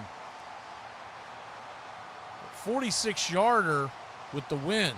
Here's the snap. Drops back to pass. Allard scrambling for his life. Flips it out on the left-hand side. It is incomplete, and it's going to be an SMU first down.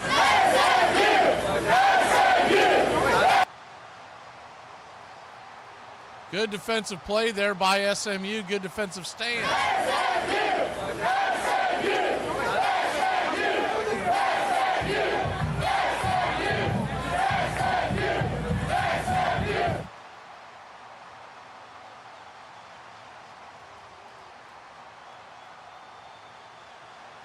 .141 on the clock.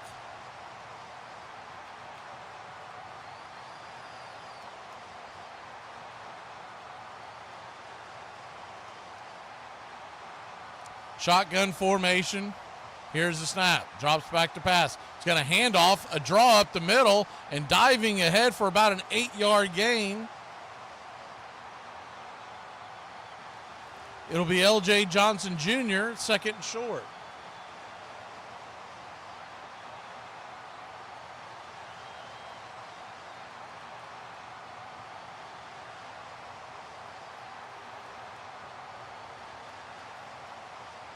Second and very short, 1:11 on the clock. Shotgun formation, 2 high, 1 low. Here's the snap. Jennings drops back to pass, looking off to his right-hand side, forces it down the sidelines, incomplete, overthrew his man by about 5 yards. There is a flag on the play. They're calling a hold on SMU, it appears.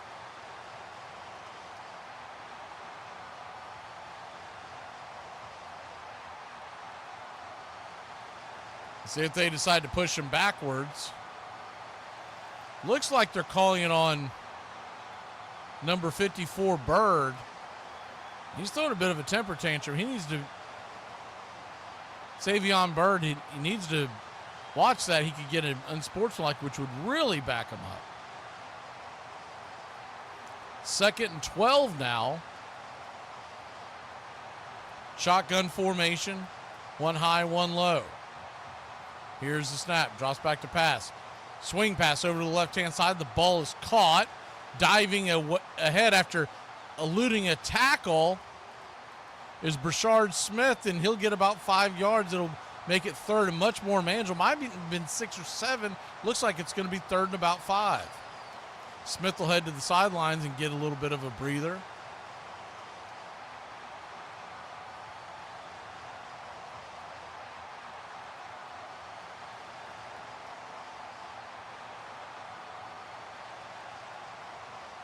3rd and 5, 20 seconds left.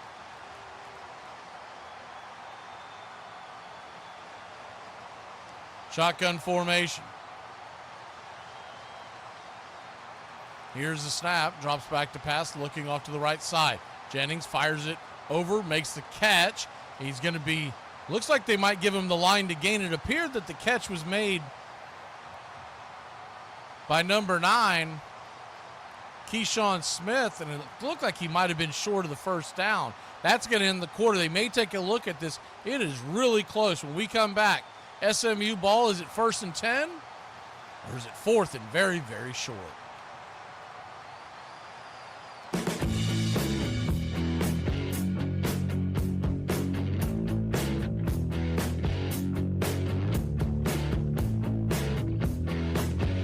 Why are you singing so funny? Why? Because. What do you call a man that refuses to fart in public? I don't know. A private tutor. Bo knows facts, so here are some Bo Jackson facts to brighten your day. He hit at least 20 home runs 4 different times, despite never playing in more than 135 games in a season. In 1990, Bo Jackson tied an MLB record for most consecutive games with a home run, the last one off of Hall of Famer Randy Johnson. So how strong was he? So strong, he once called timeout, which wasn't granted, and still managed to hit the pitch over the left field wall despite taking one hand to call timeout before the pitch. In 1989, his 448-foot home run and his stolen base in the second inning made him only the second player to do them in the same All-Star game, the other being the legendary Willie Mays. He once hit 3 home runs at Yankee Stadium, and might have hit a 4th if he didn't hurt himself trying to make a diving catch on a hit by Deion Sanders. He had one of the best arms in the game. The ball looked like it was shot out of a cannon. What if Bo had just concentrated on baseball? How good he could have been. If you have a masturbation addiction, you will either beat it or beat it. You know, we're going to see Greg Maddox's older brother by a year, I think it is, Mike pitching for the Philadelphia Phillies Tuesday. Mike got called up that same year in '86, so it was this interesting rivalry, even though Mike was a couple of years older. That first one was, historic. It's never happened before, that rookie brothers oppose one another. It was not fun pitching against him because, this guy you've pulled for your whole life. I was nervous as hell. I ain't going to lie to you. We had faced each other 1,000 times in the backyard, and then to have the opportunity to do it, on a big league field was pretty cool. He's out there pitching, and it's like I'm watching him throw a Little League game. There's a strike call, a fastball. Look at him. He's out there dominating. Please like and subscribe today. Braves Country Radio, your home for the classic call of Braves Country Baseball.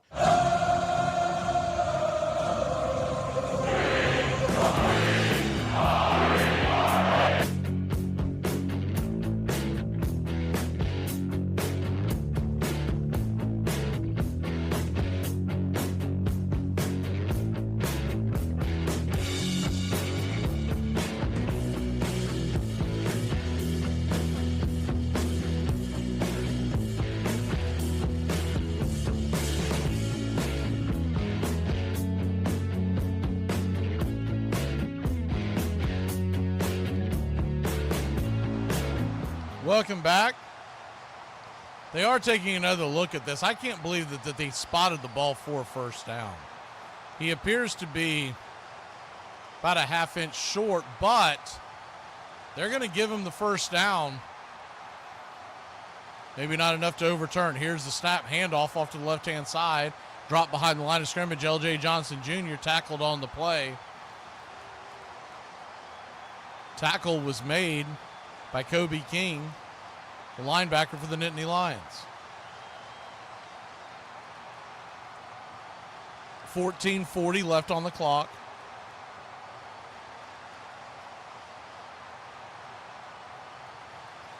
Shotgun formation, fires it off to the left-hand side. Ball's caught going down the sidelines, and that it's going to be a SMU first down. Daniels on the catch. Good pitching catch right there in the slot position. Roderick Daniels Jr. goes down the sideline.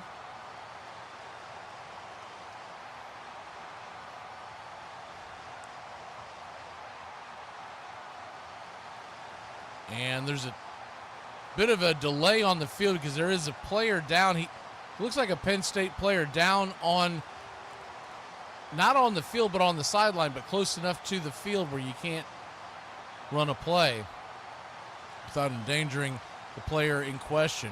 Cannot see his jersey number yet. I believe it's a Penn State player.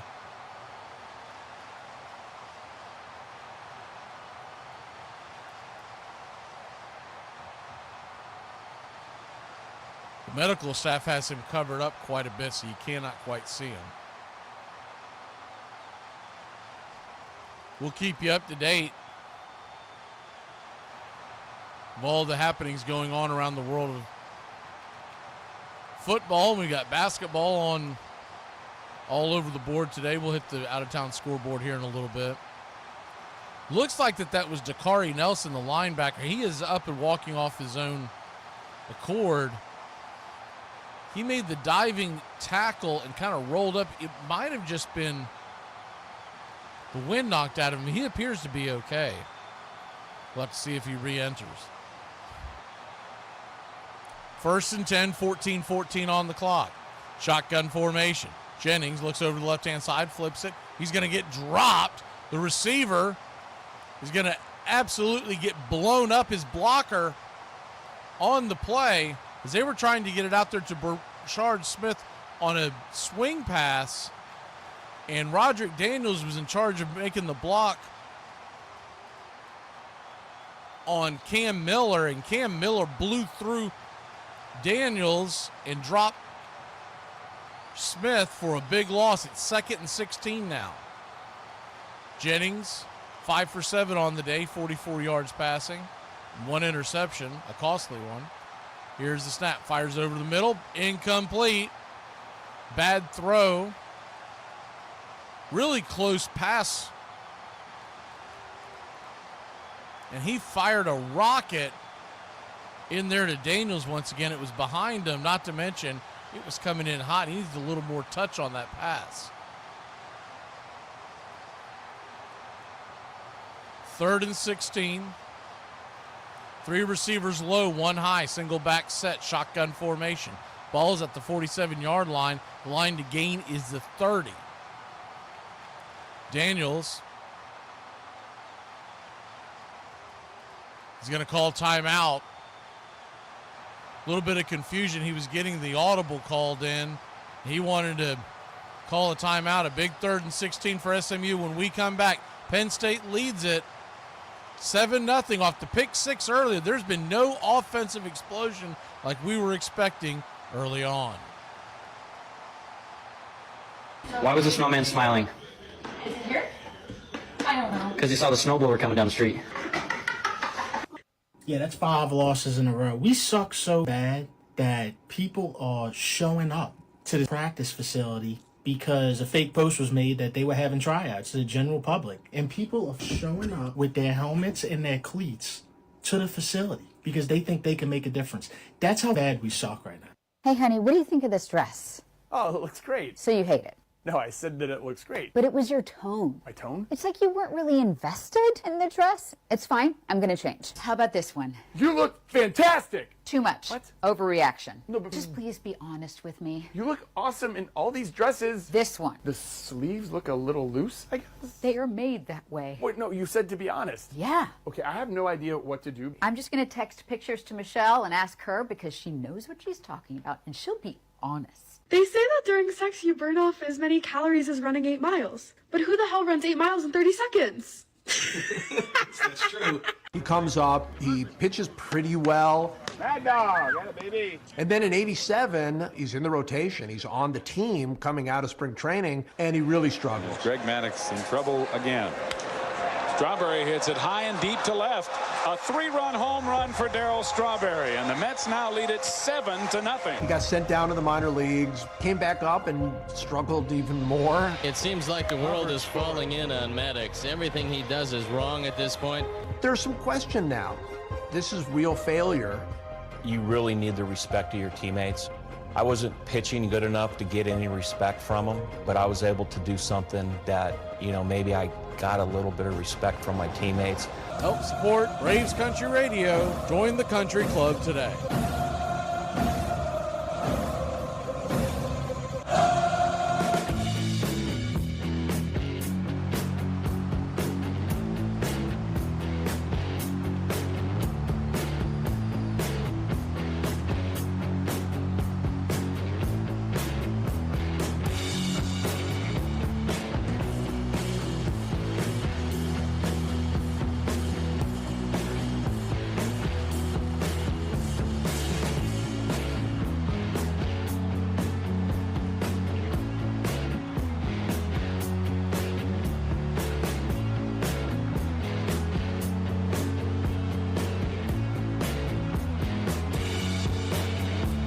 Welcome back. SMU has the ball. It's 3rd and 16. They're on the Penn State side of the 50, but a long way to go. Line to gain is the 30-yard line. Here's the snap.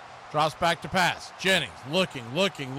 Fires it over the middle. Intercepted. His second interception of the day. Picked off by the Nittany Lions. Still rumbling. Still going down the sidelines. Middle of the field. Number 13 for the Penn State Nittany Lions will hit pay dirt. Skadoosh. Interception returned by Tony Rojas. And Kevin Jennings has given up 2 pick sixes. Penn State leads it 13-0.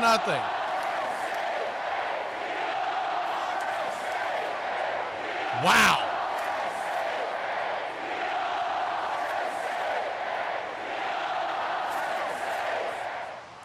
This is getting ugly. Penn State's offense really has done nothing against SMU's defense. It's been the miscues by Jennings. Kevin Jennings has just had an awful game. Here's the snap. The kick is up. The kick is good, and it's 14-0 Penn State. SMU will go back on offense when we come back, trailing by 2 touchdowns here in Happy Valley.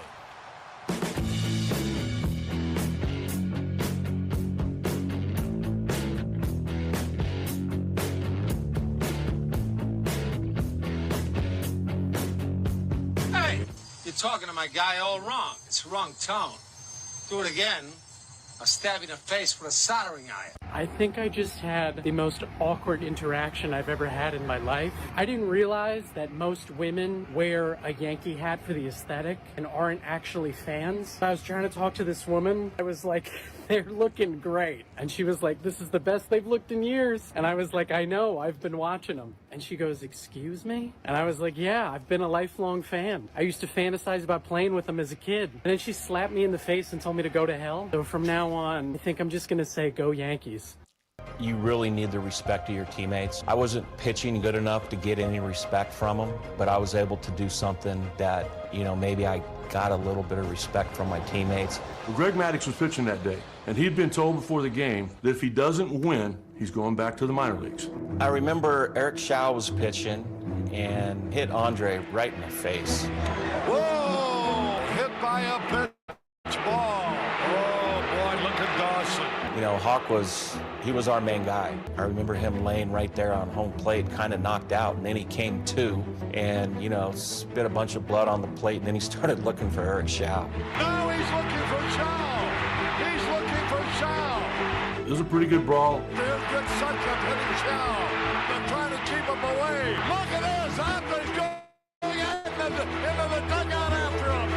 It'll be interesting when Greg Maddux goes out, what he will do. They can kick him out of the ball game now. And it's a dilemma because it's a 4-2 game. He has not qualified for the win. And I said, hey, here's what you're doing. You're going to go get 3 outs. You're going to get the win. And in the 6th inning, you do whatever you want. And he looked at me. No. He goes, I'm hitting the first guy. I said, if you don't go get 3 outs, they're going to send you to the minor leagues. And with tears in his eyes, he said, I don't care if I ever get another win.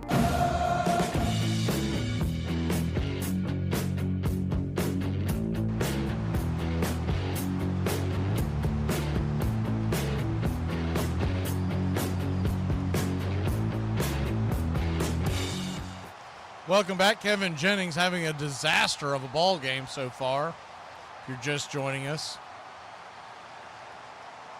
14-0 your score. Both touchdowns have been scored off of Kevin Jennings' arm. The opposite way. 2 pick sixes.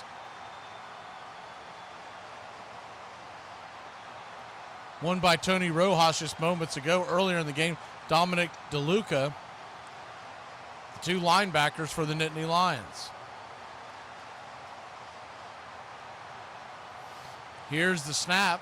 We're going right to, or the kickoff. We're going right to left across your radio dial. High end over end kick goes in and out of the end zone. It'll be 1st and 10 for the SMU Mustangs with 13:09 on the clock.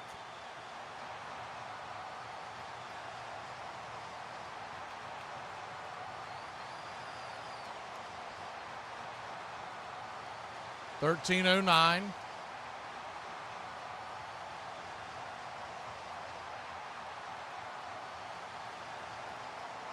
14-0 your score. Still a long way to go on this one. Here's the snap. Jennings rolls out to his right-hand side. Dump-off pass. Very close to the first down marker. Smith with the catch. Steps out of bounds. 12:59 on the clock.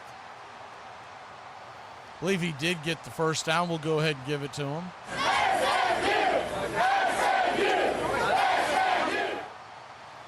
First and 10. Keeper up the middle.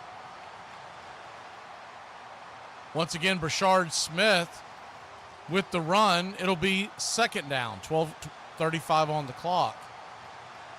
SMU trying to get the confidence back in Kevin Jennings. Shotgun formation, 3 high, 2 low, empty backfield. Here's the snap, and here comes the pressure, and Jennings is going to get dropped. Sacked by a 3-man rush of the Nittany Lions. It'll be second down. You really have to, at some point, start questioning the play calls of the Mustangs. Second and 11. Here's the handoff up the middle. Nothing doing. Maybe a yard. It'll be third and 10. Third and long once again.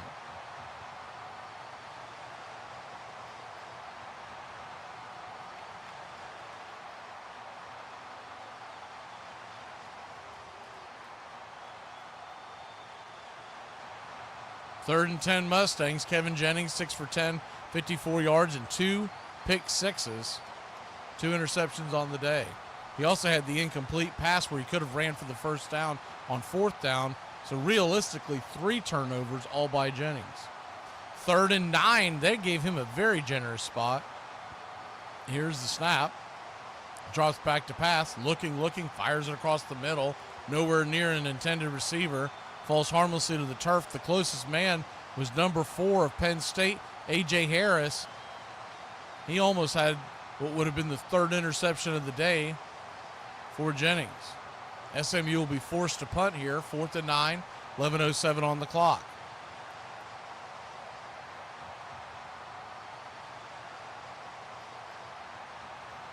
SMU's defense well rested. Set to come back out on the field. Here's the snap, the punt. High end over end kick.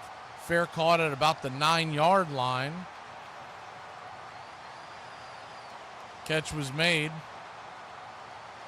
by Zion Tracy, and that's where the Nittany Lions will take over shop.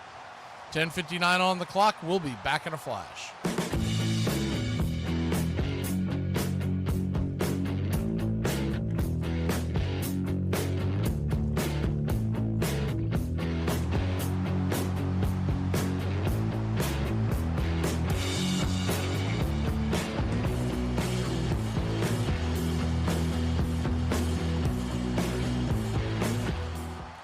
Shotgun formation, handoff off to the left-hand side. Diving ahead for about a 3-yard gain, it's Nicholas Singleton.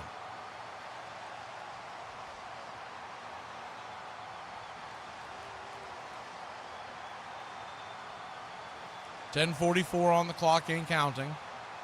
Penn State leads this one 14-0.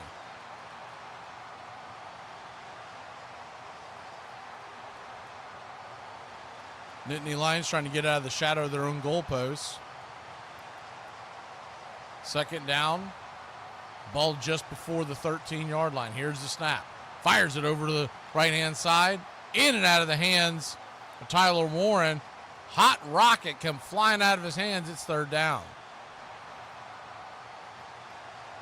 With this cold weather, those footballs are extra hard, and it's going to be very difficult to catch passes when you have that much heat on it. We've seen a couple of really hard thrown balls at short distance by Kevin Jennings already. Drew Allard returns the favor. Shotgun formation. 3 receivers high, 1 low, man in motion, single back set. Here's the snap. Drops back to pass, looking, fires it over the middle. The ball is caught. It's going to be short of a first down by about a yard. You would think Penn State would not go for this. You turn the ball over there in your own territory, you're just asking for problems, and you're already up 14. So 4th and 1, just under 10 minutes left. They will send the punt team out on the field. High sunny sky here in Happy Valley. The Shadows. No, they're going to go for it. They faked like they were going to punt it. They rushed out the jumbo unit and dove ahead for what is essentially a tush push. It's going to be really close. Penn State's pointing like they've got the first down. SMU's pointing like they held them. Really depends on the spot where they give it to them. Is it a generous spot, or do they? SMU believes they held them, and that is the ruling by the officials. SMU's defense with a huge stop. Wow.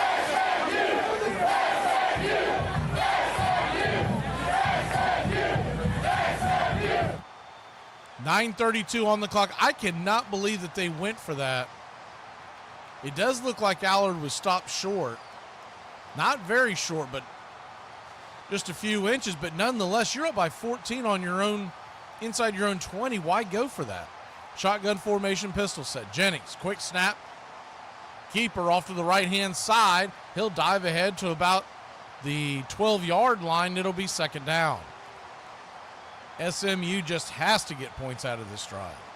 Trailing 14-0. If you're wondering, the over-under coming into this game on most sites was in the low 50s. Here's the handoff up the middle. Diving ahead for an SMU first down is L.J. Johnson Jr. Knifing his way through the Penn State Nittany Lion defense. Shotgun formation, pistol set. Handoff up the middle, nothing doing. Going to lose about a yard or two. Johnson, once again, trying to get the first down. It'll be second and goal. They haven't had a ton of success going up the middle like that. And you got to figure when you're this close to the end zone, there's just going to be nothing there. You're going to have to find a way to get in the end zone, either running to the outside or throwing the ball. I'm sure the offensive coordinator is a little gun shy considering the 2 pick sixes so far. Shotgun formation, receiver high, 3 backs in the backfield, 1 an H-back. Here's the snap. Fires it over the middle, another interception. The ball is tipped, picked off, and just like that, Jennings throws yet another interception. What a disaster by Kevin Jennings. He is single-handedly losing this game for the SMU Mustangs. Ball is returned out to the 24-yard line. The play was made by Dominic DeLuca, his second interception of the game. This one he did not take to the house. Man, if Penn State's smart, they just let their defense do their job, because Jennings continues to turn the ball over. We'll be back in a flash. SMU trailing 14-0 from the mistakes of Kevin Jennings.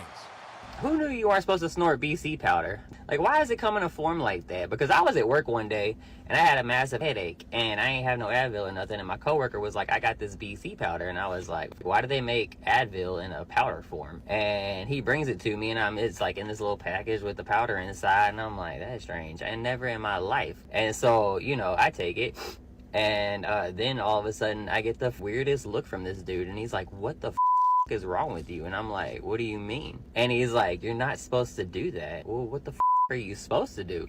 And he was like, you eat it. And I was like, you eat powder? What? But it was just a look of confusion on his face, like, bro, you judging me for this? Why would you just hand me some like this and not tell me I'm supposed to eat it? Like, what did you think I was? Am I wrong? Am I the problem? I said, if you don't go get 3 outs, they're going to send you to the minor leagues. And with tears in his eyes, he said, I don't care if I ever get another win. And I'm getting goosebumps right now. I can still see his face. Now we'll see what Greg Maddox does. Santiago's hit by a pitch. And he is ejected. Here we go again. He hit him. He got sent down to the minors, and I think he had the minimum 15 days or whatever it was. He was back in the big leagues, and He never saw that minor league bus again after that. I certainly would have lost a ton of respect if I didn't hit anybody. That was way more valuable than any win I could have ever gotten. So what Greg Maddux might have lost today, in the long run, might have helped him as far as the view his teammates held toward him. I don't know what it meant to everybody, but I know what it meant to Andre Dawson. And there was a day Greg Maddux was pitching against Nolan Ryan, and a couple of our big boys weren't in the lineup. Hawk grabbed a Sharpie and wrote their names in the lineup. Oh, that's pretty cool. I didn't realize that happened. Everybody in the clubhouse knew that Hawk was just trying to do something to repay Greg for standing up for him.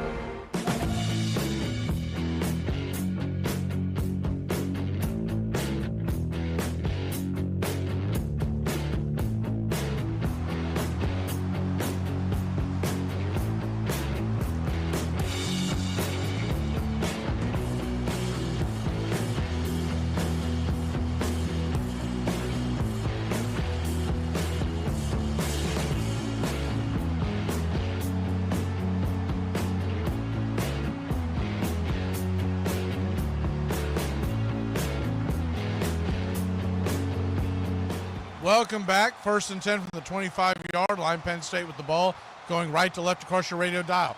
Pass fired across the middle. High throw. Warren tried to make a one-handed leaping catch. Off his hand, falls to the ground. It's 2nd and 10. If you're just joining us, the name of the day, the name of the game today, has been Kevin Jennings and his 3 interceptions, 2 returned for touchdowns. Penn State offense has not done much, but they haven't needed to do much.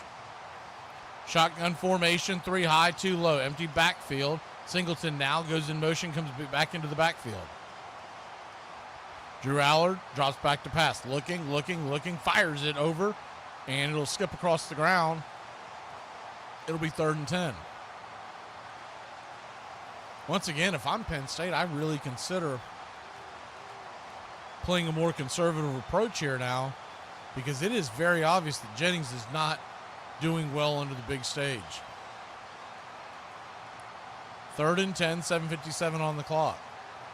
Your hope, if you're an SMU fan, is that the SMU can hang around here long enough for him to get his wits about him, play the kind of football we know Kevin Jennings is capable of playing. Shotgun formation, single back set, 3 low, 1 high. Here's the snap. Allard dropping back to pass, pressure coming in. He's going to take off and run. Shot puts it ahead. The ball is caught. It's going to be a Penn State 1st down. Good read on that play by Allard. Catch was made by Harrison Wallace III. The ball's out to the 50-yard line. Shotgun formation, no huddle. And here comes a flag in. Must be a false start. It is.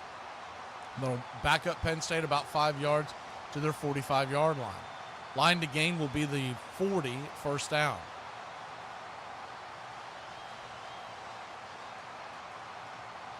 Penalty was called.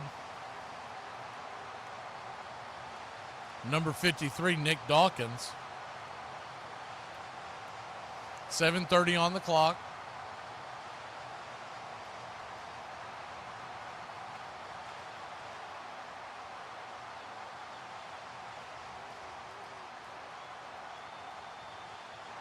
Pistols formation.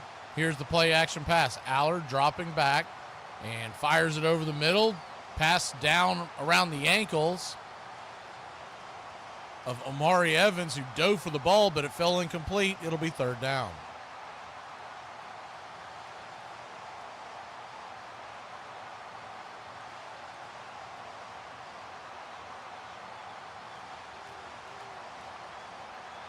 Third down and long for the Nittany Lions.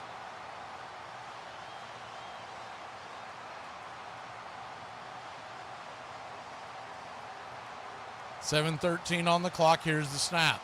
Drops back to pass. Fires it over the left-hand side. The ball is caught. Pushed out of bounds.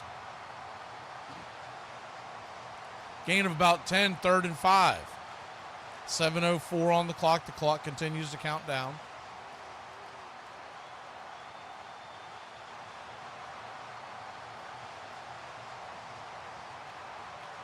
Shotgun formation. kind of a high snap. Allard keeps it. He's going to run ahead, about a 10-yard gain, and it is a Penn State first down.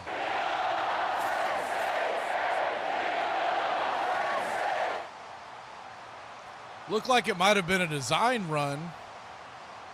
Allard had to read the rush by SMU.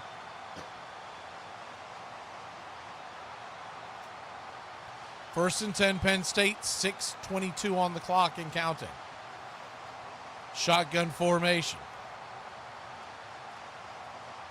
3 receivers high, 1 back in the backfield. Tight end on the left. Here's the snap. Handoff off to the left-hand side. Dipping and bouncing his way out to the right side. Gain of about 1. Tripped up by Wilson, the tackler. Katron Allen trying to get out there off the perimeter. He really had nowhere to go. 2nd and 9.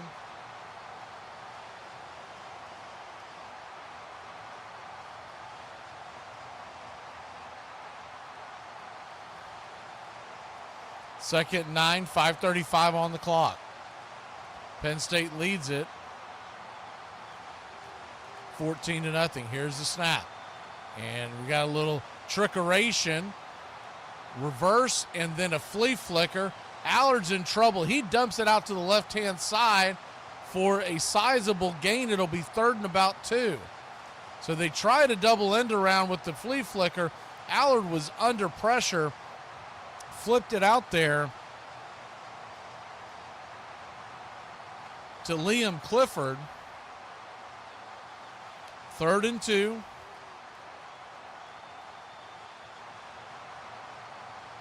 $14-0 your score. Here's the handoff off the left-hand side. Going from the 10, the 15, the 5. Touchdown, pay dirt for the Nittany Lions.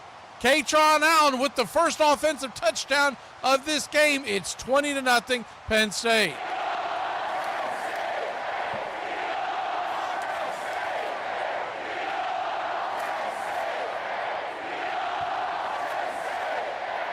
Nine plays, 75 yards. 3:02 taken off the clock, 5 minutes left on the dot. The kick is up, the kick is good, and it's 21-0 Penn State. We'll head to break. When we come back, SMU gets the ball. They got to get on the board before the half. It's 21-0 here in Happy Valley.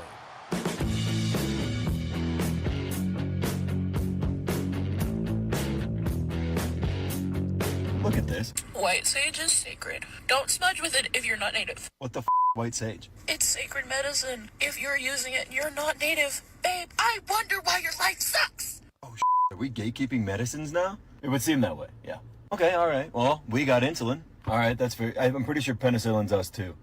Morphine? Can't forget epinephrine now. I mean, we could go on forever, but what do they want in return? Yeah, they just don't want us to burn a shrub. They don't want who to burn a shrub? No white men, no white sage. There it is. Nope, just us. Now, hold on. Which white guys were actually doing that? There's a lot of guys named Xander and Luke. Fair. What does that even medicate against? Delusions, I think? Nice. What do you think has become so expensive that it's just not worth it anymore? Concerts. My friend took his wife and daughter to Taylor Swift at $900 a ticket, and they were awful seats. So $2,700 for Taylor Swift tickets. Never mind gas, parking, swag. It's probably close to a $4,000 day. At some point, parents have to say no to their kids. Builds character. I saw Led Zeppelin in 1977 for $15 in train fare. In spring training of 1988. He came up to me and he says, hey, I don't want you to be disappointed in me. And I go, what? Never. What are you talking about? He goes, but I'm seeing a sports psychologist. And I went, why? I mean, how much of this game is mental? Back then, I'm thinking, well, what am I doing mentally to improve myself? If the mental side of this game is over. Welcome back.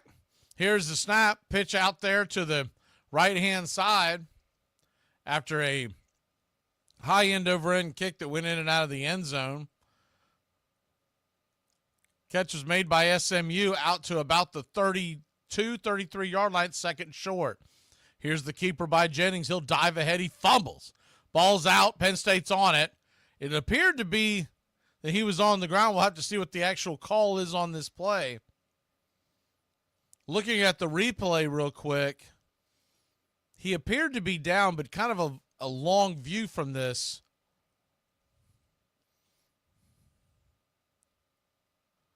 It would be 1st and 10 Penn State if the fumble were to stand. They're going to take a look at this. His knee is definitely down, his elbow's down, and then the ball comes out. So SMU will retain the ball. First down. Looks like they're actually going to take a review at this. Kansas City Chiefs lead the Houston Texans 7-0 in the first quarter, early going in that one. This is a classic situation where they are letting the play go because they're being told to hold the whistle because review will clean it up. But the only problem I've ever had with that, and I continue to have a problem with that, is the fact that you continue to have these long delays when this happens. So what little momentum that a team like SMU got on that first down goes by the wayside. They are taking a long time to review this. I took one look at it and knew it should be reversed. Here comes the call from the field.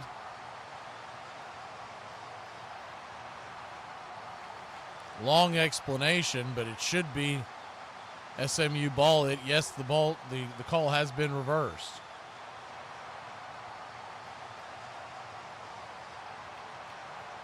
So 1st and 10, SMU just shy of their own 40-yard line.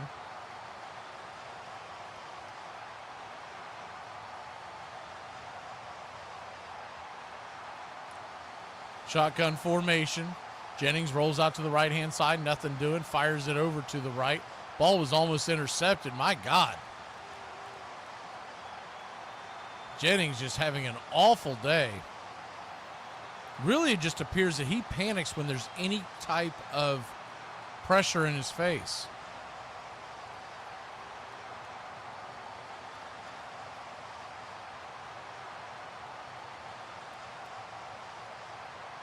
$21-0 your score. Ball at the 39-yard line. 2nd and 10. Jennings drops back to pass, running into pressure, then rolls out to the right, going, fires it down the middle of the sideline. It's going to be incomplete.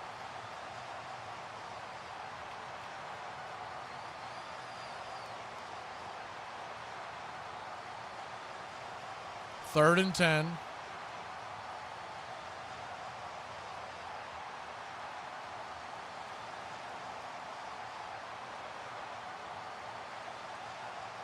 Third and 10, trailing 21-0. Ball at the 39-yard line of SMU. Jennings.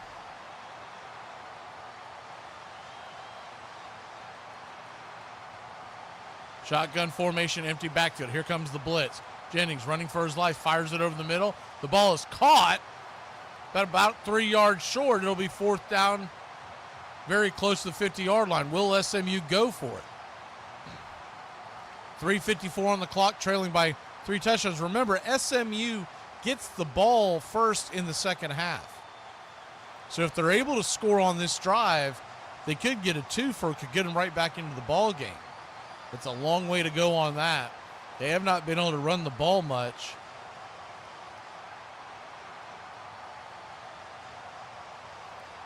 Fourth and 3, looks like they will go for it. The ball at the 46-yard line.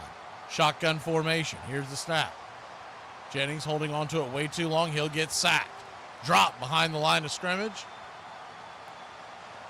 And Penn State holds up and forces a turnover.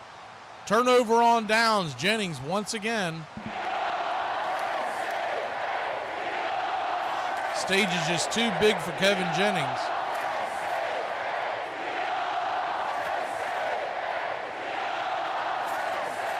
He's trying to run out of pressure, but he was quickly taken down. But before that, he dropped back to pass. He had a decent little pocket, but had to make a quick decision. Did not make that decision. Appeared to have his flanker open over the middle, but his eyes were darting off to the left. Shotgun formation, ball to 38-yard line. Penn State with the ball. Allard drops back to pass, looking, fires off to the left-hand side. The ball is caught by Singleton.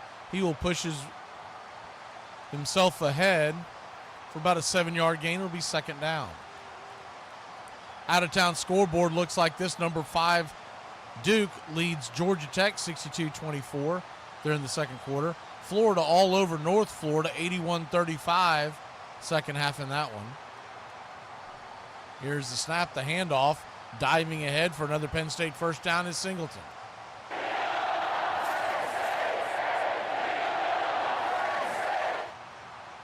UConn 57-48 over Butler.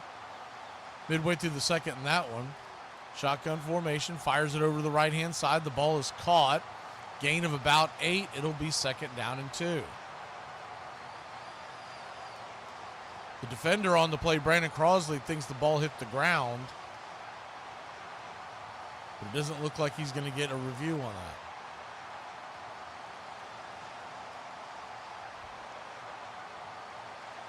Something was moving at the end, but I think it might have been...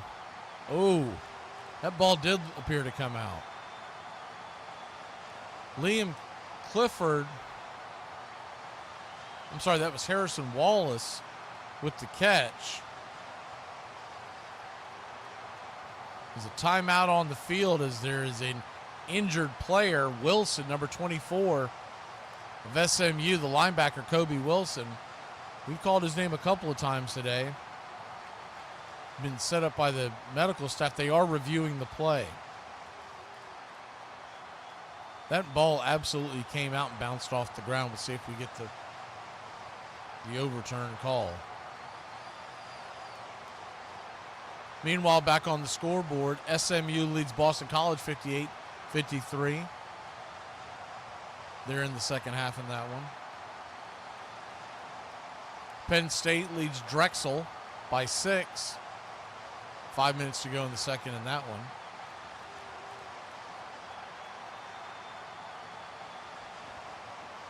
Kind of a bad decision for both of these basketball programs, for both of these schools to decide to play a game at this time. You would think you would push it back a little bit. The play has been overturned. It is an incomplete pass.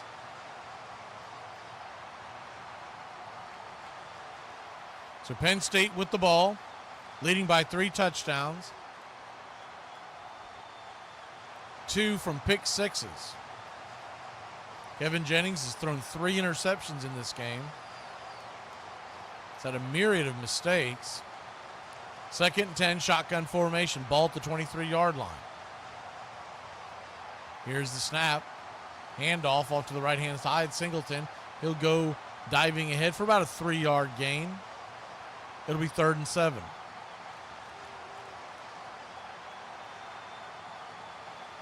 Other games going on the out-of-town scoreboard. Mississippi State leads number 21 Memphis by 17 heading towards halftime. Bit of a shocker in that one.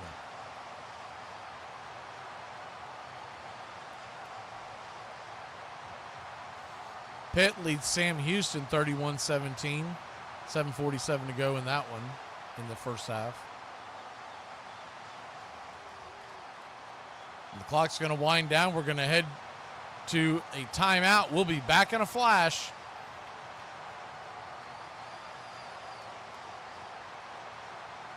First half, Penn State leads it 21-0.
25-degree temperatures, 2-minute warning. We're on the other side of it. 3rd and 7. Shotgun formation by Penn State. Allard drops back to pass, getting flushed out of the pocket, rolling to his right, looking and going ahead for a Penn State first down, unless he stepped out of bounds. And I don't believe he did. It will be 1st and goal, Penn State. Kind of a short arm push tackle attempt by the pursuing defender. Appeared to be that was Isaiah Smith. He just kind of alligator armed him, just kind of gave him a shove as opposed to not. And if he gets him out right there, he's well short of the first down.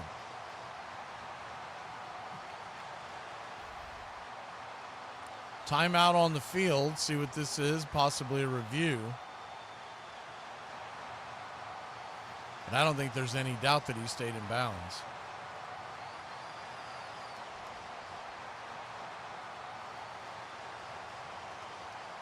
That's what they're going to do. They're going to review it.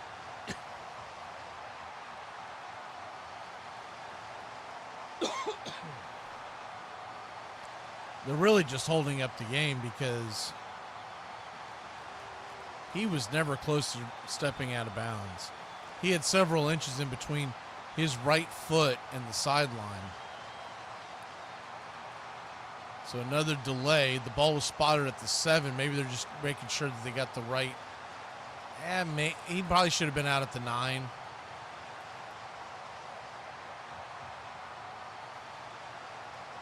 Still appears to be a first down. So a difference of about 2 yards. It is a first down, so it's 1st and goal. They'll push it back a couple of yards to about the 9-yard line. SMU's defense, if you're just joining us, has actually played pretty well. They gave up the one long drive, and this one right here has been set up by a 4th down attempt. But it should have kept this team in this game. It's Kevin Jennings that has let them down. Here's the handoff, rolling up the middle. Singleton diving ahead to about the 1-yard line, just inside. It will be 2nd and goal. 1:42 on the clock. Penn State not in a huge hurry, as they'd like to see the clock wind down, and honestly, SMU probably would like that same thing. Little extracurricular activity in the back of the end zone. Probably should have at least been offsetting penalties there.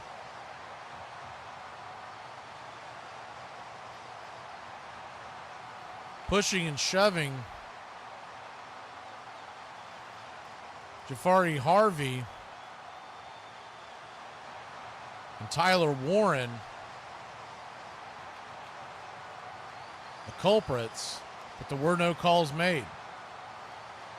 Timeout by Penn State, 2nd and goal, 1:06 on the clock. We'll hit the out-of-town scoreboard. Later on today, Louisville and Florida State square off at 2 o'clock Eastern.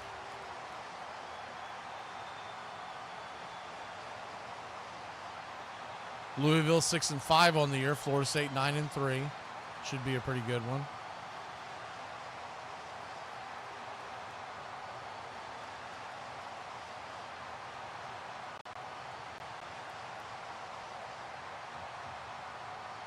Penn State leads at 21-0. About to come out of the timeout. They've got the ball right there at the 1-yard line. You'd think they'd play this pretty conservatively. And here comes the quick push handoff up the middle, and it is a Penn State touchdown.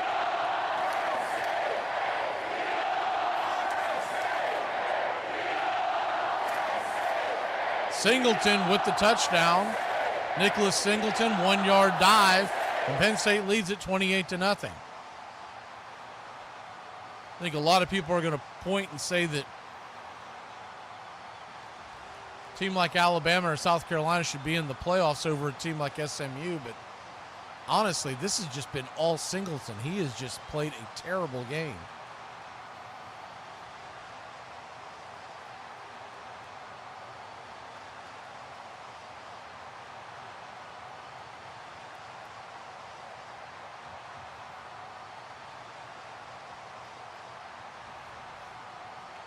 $28-0. as the kick is up and the kick is good. 1:03 on the clock. SMU will get the ball one more time before we head to the half. See how aggressive they are. Kevin Jennings has just been absolutely awful today. You wonder how much they believe in this young man going forward. He may get the bench in the second half. You never know. His backup quarterback, Keldrick Luster, and you got the third stringer, Tyler Ronson. He is 8 for 16 for 69 yards, 3 interceptions, 7 yards rushing on the day. And if you're just joining us, it has not been because of a bunch of pressure. But when he gets any pressure in his face, he appears he's making some really bad decisions. Here's the kick, high end over end kick, in and out of the end zone. And SMU will take over after the touchback, going left to right across your radio dial.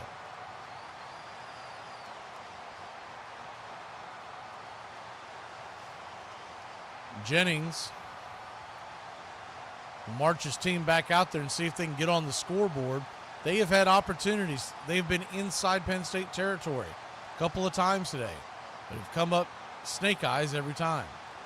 Shotgun formation, single back set. Here's the handoff up the middle. Pushing his way for about a 2 or 3 yard gain is Brashard Smith. It'll be 2nd and 8. So SMU going very conservative here. Probably wanting to get into the half and talk to Jennings, but down by 4 scores in a playoff game, really don't have time to daddle. Here's the snap. Fires over to the right-hand side. The ball is caught. Good catch by Jordan Hudson. First time we've called his name today. First down, SMU. Shotgun formation. Jennings is going to get sacked. He spun out of a would-be sack, turned back around and went right into the teeth of the pass rush. And it was a 3-man sack job by the Penn State Nittany Lions. He is just getting eaten alive. He's really fortunate he didn't fumble the ball. He had the ball out there like a loaf of bread. They lifted him in the air and slammed him to the turf. And somehow he held on to the ball. Strangely enough, SMU calls a timeout. 2nd and 21. You are getting just absolutely plowed, and you're going to call a timeout now, which could turn into a disaster. It's SMU's last timeout. Here's the snap. Jennings drops back to pass. Here comes the rush. Rolling over to the right-hand side. Throws it into the dirt. It's 3rd and 21.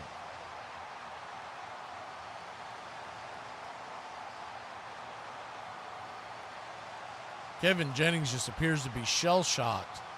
Not really sure who he was throwing to there. There were a couple of offensive linemen in the area, but other than that, there was not a receiver.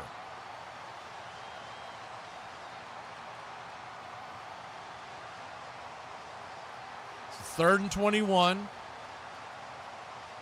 Shotgun formation. 3 receivers high, 1 low. Single back set. Here's the snap.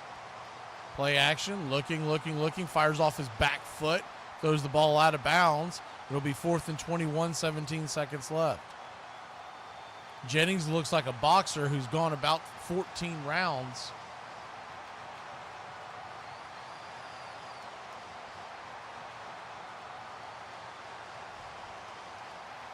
So it'll be 4th and long, 17 seconds on the clock, 4th and 21.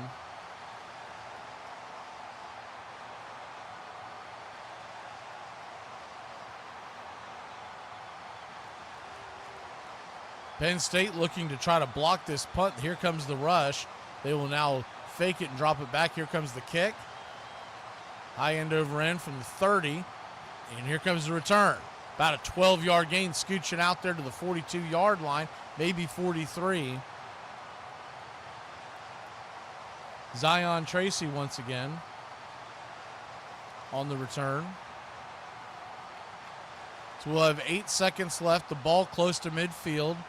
Penn State could decide to one quick play and then a Hail Mary. Nittany Lions do have 2 timeouts left.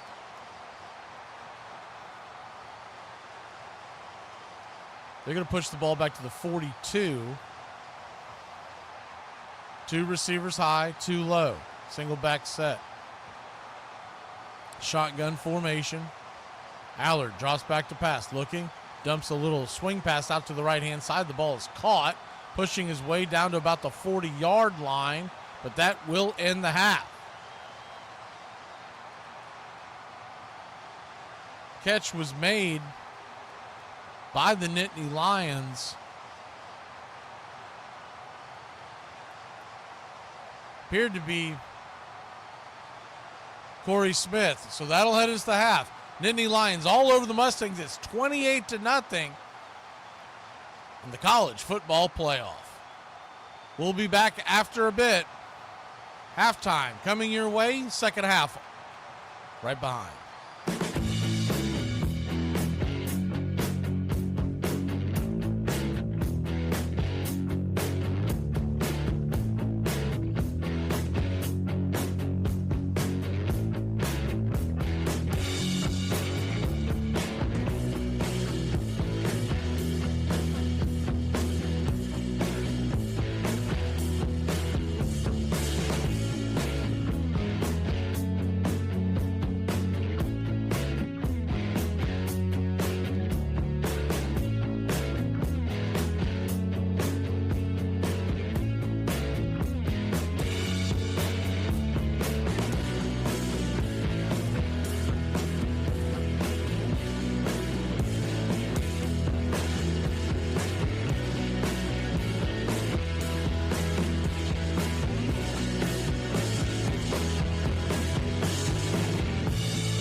Welcome back. Penn State set to kick off. 28-0 your score. Here's the kickoff, high and deep into SMU territory. Mustangs will return it out to the 15, the 20, the 25, the 30, 35, 40, 45, 47-yard line. Ran out of bounds. It was Brashard Smith. And SMU will have good field position, trailing by 4 touchdowns.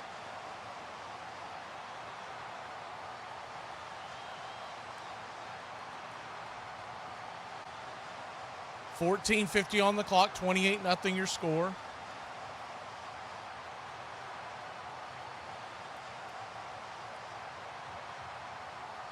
Kevin Jennings is back out there to play quarterback. He's thrown 3 interceptions, 2 for touchdowns. Shotgun formation, rolls out to the right-hand side, fires the ball into the dirt. It'll be 2nd and 10.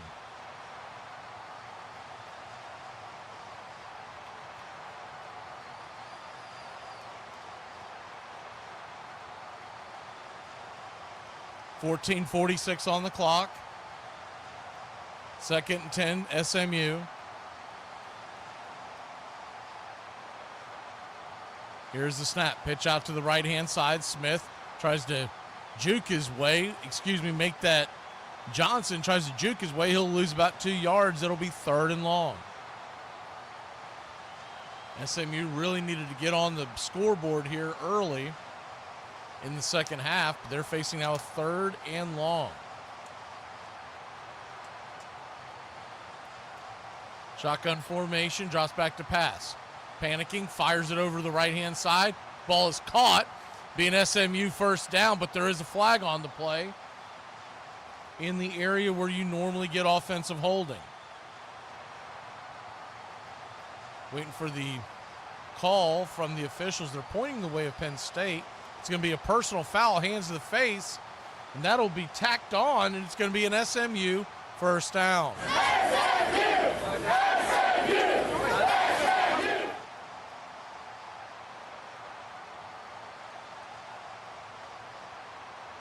The infraction was called on number 15, Amon Vanover. Definitely looked like he got a hands to the face. Don't think it was intentional, but nonetheless, it is a penalty. That'll move the ball all the way down into Penn State territory, down there near the 20-yard line. Knocking on the door of the red zone. Shotgun formation. 2 receivers high, 1 low. H-back in a single back set. Here's the snap. Handoff. Fakes the end around Brashard Smith. He'll keep it down to the Penn State 11-yard line. It'll be 2nd and short. They were looking almost, that might set up something later on a reverse. Smith decided to keep the ball. Here's the snap. Smith bounces out to the left-hand side. Twist, turns down to the 5. Pushing. They're going to blow it dead. They never did get him to the ground. It'll be 1st and goal Mustangs. He did a spin move twice. And they never really did stop him. It's a little strange that they called the forward progress stop because it really didn't look like they stopped him at all. Shotgun formation from the 5. Handoff up the middle. The gain of maybe 1. There's been nothing there all day long, though. SMU continues to call that play.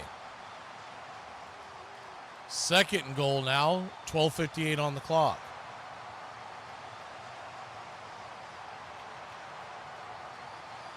SMU's basketball team is going to hold on and beat Boston College. They lead by 20 with about 40 seconds in that one.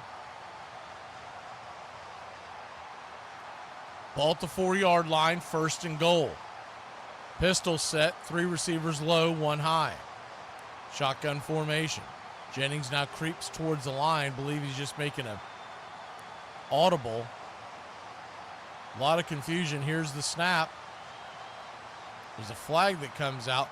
Penn State jumped, but I think the flag's going to come on a delay of game. Another disaster by Kevin Jennings.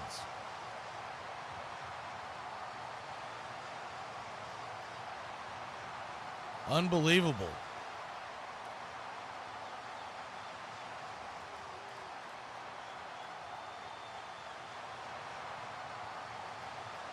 12:22 on the clock. Shotgun formation. Second and goal, ball at the 9-yard line.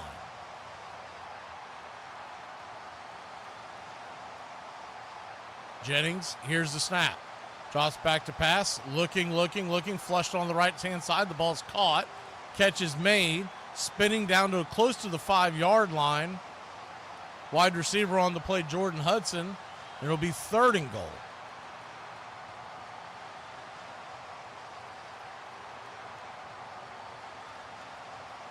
Third down and goal. 11:45 on the clock. SMU yet to get on the scoreboard. 28-0 your score. Still a long way to go on this one, but you got to figure SMU needs to score. They need to score quickly. Here's the snap. All kinds of movement on the line. Flags come flying. We'll either get a false start. People are pointing to Clark. Would be on him once again. That'll be his third penalty of the day, unless there was a jump before. See what the call is going to be. It will be a false start on Ja'Kai Clark.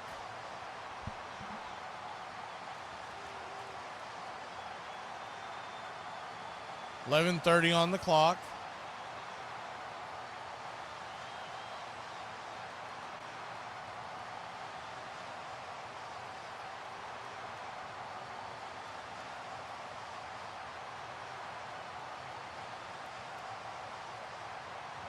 $11:20 and counting.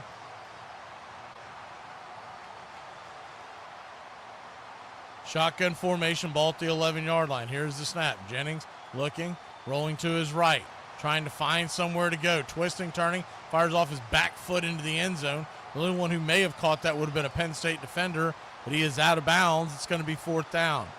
Yes, you got to kick the field goal here just for the simple fact, get something on the board.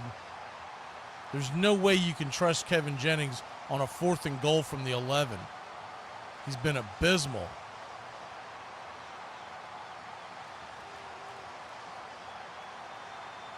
Looking at the play once again, if he's going to get hit his receiver, he needed to do it at the very beginning of the route. But he spun around and missed. Here's the kick by Rogers. The kick is up. The kick is good, and SMU will not get shut out. It's 28-3. 11 minutes left here in the third. Long way to go in this one. Can the Mustangs defense get a quick turnover and get them back in the game?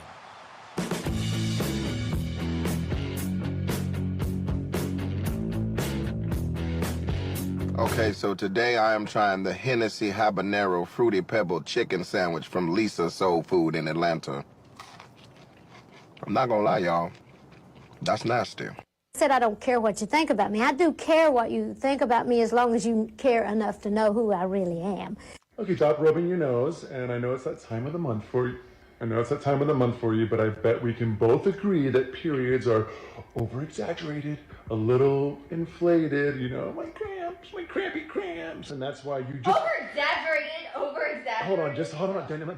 No, women use it as an excuse to be like, I'm on my period, that's why I'm in a bad mood. And An excuse? Are you kidding? You have the sniffles and you turn into a puddle of piss. You could not deal with fatigue and bloating and stabbing pains. It feels like... Yeah, I'm a D1 athlete. I've broken my bones. I got up the next day and I was up and running. Sure, and that happened one time. My irritability is sky high and I might be arrested, so I'm like talking to myself. Might be arrested?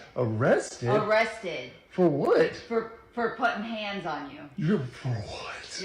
During that stretch of time, he was learning. He was just going to work. In jazz, they call that woodshedding. Greg Maddux on the mound for the Cubs. They struck him out. Maddux, a tough pitcher. He's won 6 in a row on 8 of his last 9 decisions. And the fans responding to 22-year-old Greg Maddux. Those were his years of figuring out who he was and what he was about. What's the biggest difference between the Greg Maddux of 1987 and the Greg Maddux right now? Well, I think I developed some confidence in my breaking ball and my changeup, how to throw it and maybe when to throw it, and I think that's probably been the biggest difference this year.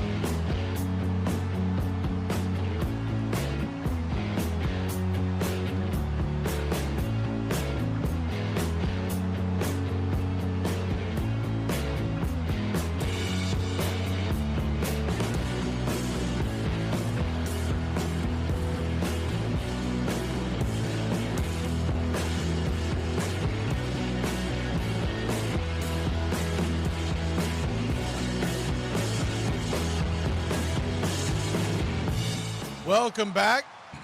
SMU tries a onside kick. The ball is up in the air, and after fumbling it around, Penn State does recover close to the 50-yard line. That's where the Nittany Lions will set up shop.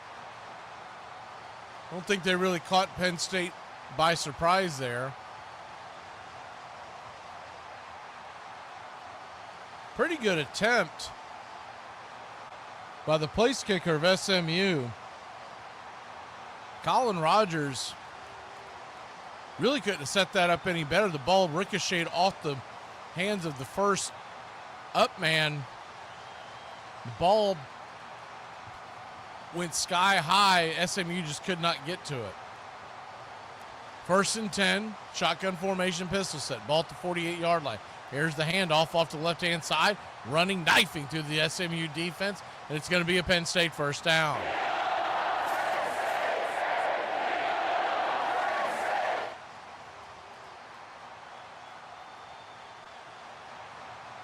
Penn State drops back to pass. Allard under pressure. He is sacked. Dropped for a massive loss. You have to get the official number here, but it's close to 15 yards. Maybe actually closer to 10. But nonetheless, it'll be second and close to 20. Booker on the sack.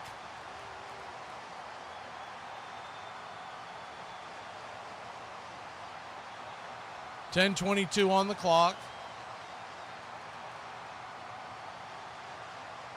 Shotgun formation. 3 receivers high, 1 low. Single back sets Singleton in the backfield. Penn State leads it 28-3. Here's the snap. Looking. Here comes the pressure. He is sacked once again. It's a 5-yard sack. It'll be 3rd and long.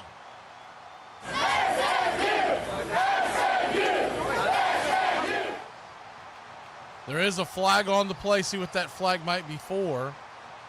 In the area of offensive holding, we'll have to wait and see. It's a personal foul called on SMU.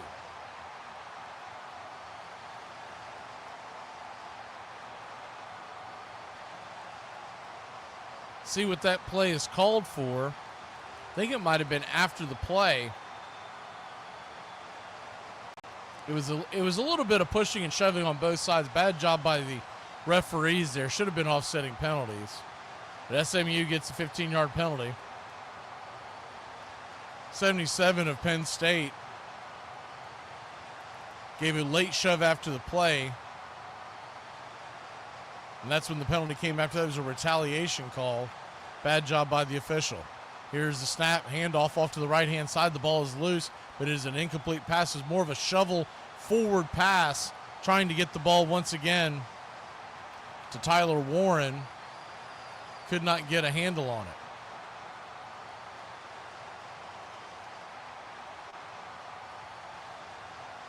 it. Warren took the direct snap and threw it with his left hand. I don't know if he's right-handed or left-handed, but it was an awkward-looking throw. Almost like a Tim Tebow type pass. Shotgun formation, single back set. Here's the handoff, pistol, and diving ahead for about a 1-yard gain. It's 3rd and about 10. Singleton getting tackled right about the line of scrimmage. A little over 9 minutes left in the third quarter, excuse me.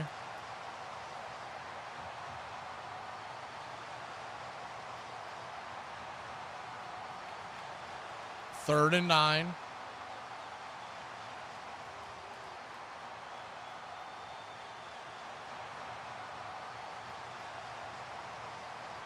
Shotgun formation. 2 high, 3 low. Here's the snap. Drops back, fires it over the middle. Warren's caught. Gain of about 5. It'll be 4th down. Either a long 3 or a short 4. Penn State most likely will send out the field goal unit.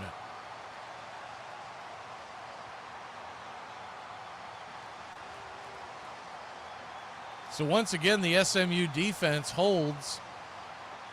They've been put behind the 8 ball all game long, and they've actually shown up. I was expecting Penn State to put a lot of points up on the board. You're just joining us. 2 of these touchdowns were pick sixes. Ryan Barker set to kick. About a 40-yard attempt. Here's the snap. The kick is up. The kick is good. And just like that, Penn State answers the field goal by SMU with a field goal of their own after recovering the onside kick. We'll be back in a flash. 8:13 left here in the third. Penn State 31, SMU 3.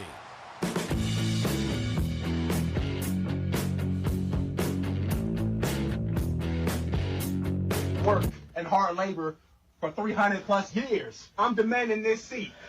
Decked, absolutely, right then and right there.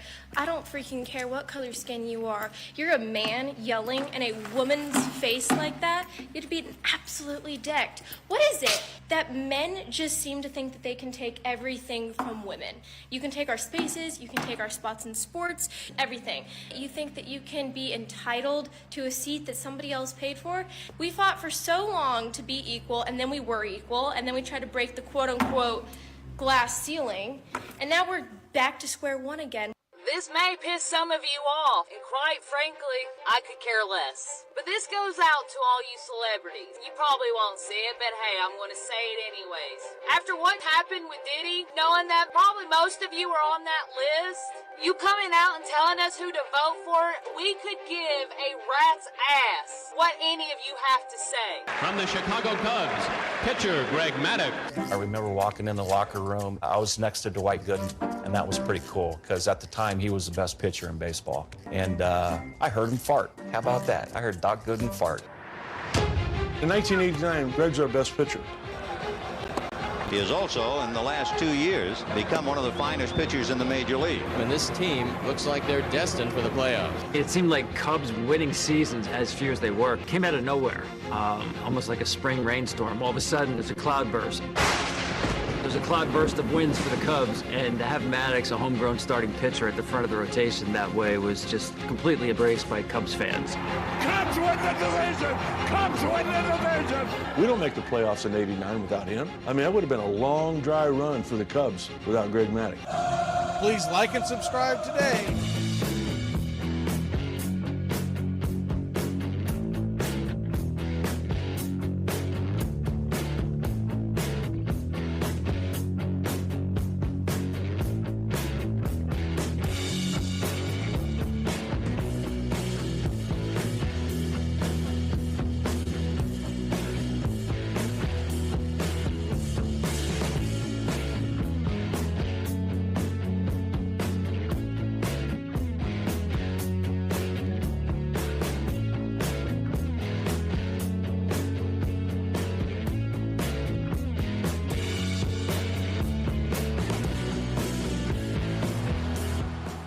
Welcome back. 31-3 your score. SMU about to get the ball back.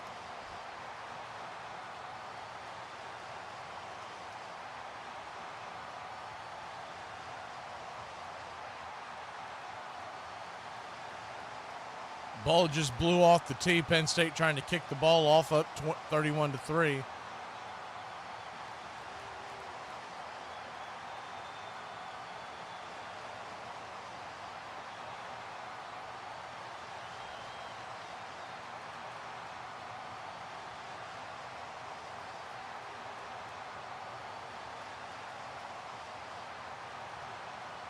Waiting for the kick now. Here we go.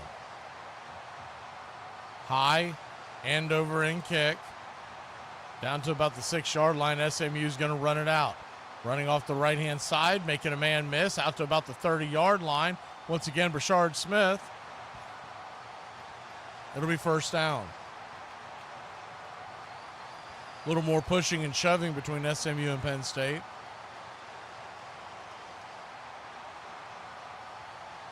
SMU's at that point in the game where they don't care about the scoreboard. They're ready to retaliate.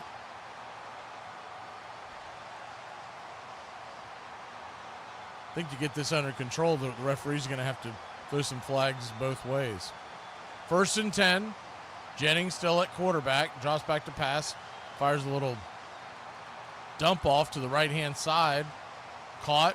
Pushing ahead for an SMU first down.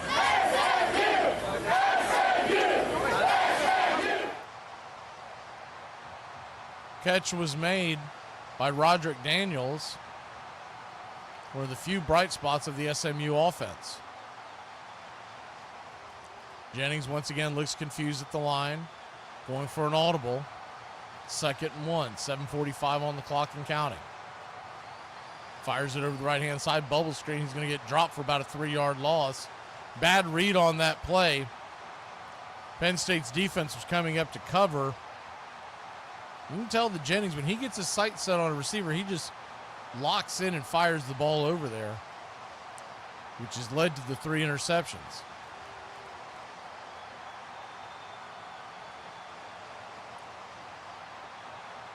Shotgun formation, ball at the 37-yard line. Here's the snap, handoff up the middle, twisting his way, fighting his way for about a 1-yard gain. If that, it's going to be 4th down. Don't know why SMU continues to run the ball up the middle. There has been nothing there all game long.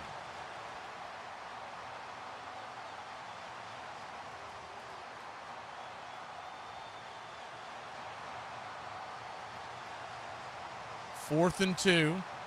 SMU will try to go for it here on their own 38-yard line.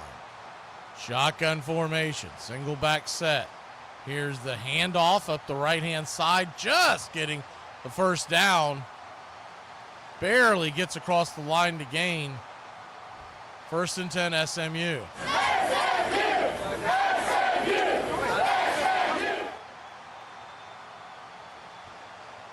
First and 10, shotgun formation. Jennings drops back to pass, fires off his back foot, throws the ball deep. Receiver was being held, Brinson. There's a flag out. Not sure if that's what the flag is for, but he was definitely being held as he went down the sidelines. I do believe that's where it's coming from. It is going to be a penalty on Penn State. A hold, they'll call it, not a pass interference. Probably should have been a pass interference. The ball was in the air when the foul took place. It's 1st and 10. 5-yard penalty. Excuse me, a 10-yard penalty as opposed to a 5-yard difference is what I meant. Ball to 50-yard line, shotgun formation. Jennings looking to audible again. I think Penn State's got a read on everything that he audibles to. Here's the snap. Handoff up the middle, pushing his way for about a 4-yard gain. It'll be 2nd down.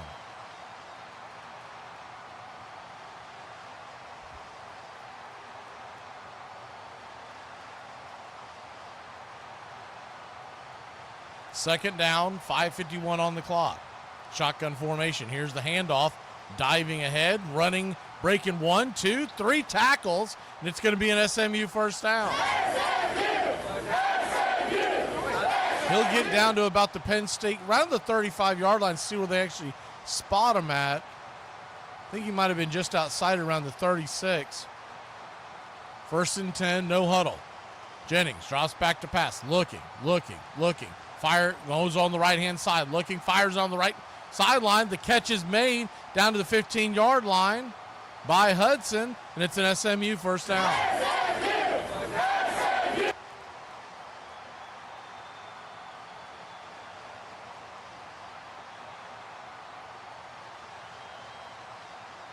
First and 10, just over 5 minutes left. Mustangs do go back into the huddle. They have yet to cross the goal line.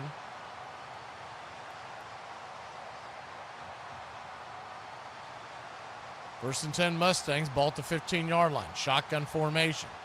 Jennings drops back to pass, rolling to his left. The right-hander then spins around, fires over to the left-hand side, and the catch is made by Brashard Smith. He breaks a couple of tackles down to the 3-yard line, maybe even the 2, and it's an SMU 1st down.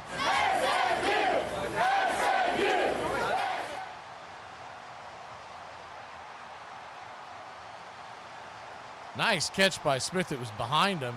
It's a bad throw. Flags come flying out, usually some kind of an illegal formation or false start. See if that pushes it back 5 yards. SMU did this the last time they were down here. And it is going to be a false start. Cost SMU 4 points last time. It's playing very undisciplined football. Barr called for the penalty. Shotgun formation. Ball at the 7-yard line. Jennings under center. Rolls out to the right. Looking. Avoids the tackler and fires it off his back foot. He'll throw it into coverage. He'll sail out of the back of the end zone. It's second down. When he avoided that first would-be sacker in the backfield, Jennings could have took off and ran and probably would have had very close to the goal line. He decided to throw it again. He's just made bad read after bad read all game long. First possession of the game,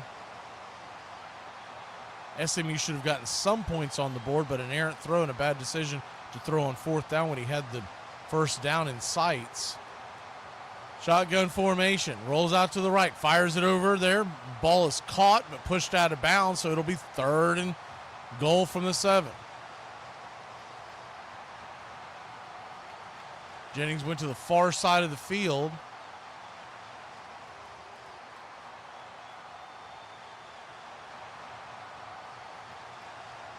Ball was intended for Brinson, but he had no chance of staying in bounds from the throw.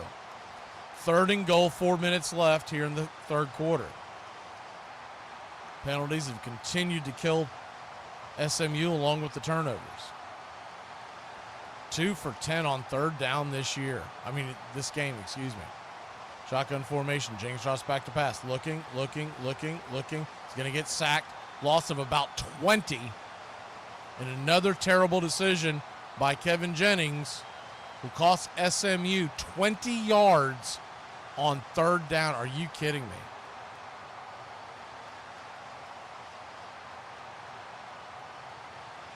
There comes a point in time where anybody but Jennings should be playing quarterback for SMU. He is so shell-shocked because the kick is high, the kick is up, the kick is good. Did it sail underneath the crossbar? I guess it did. It looked like it was good, but I guess taking another look at this, 42-yard attempt, I guess the wind knocked it down. So an empty possession by SMU. We'll be back in a flash. Penn State gets the ball here in the third quarter.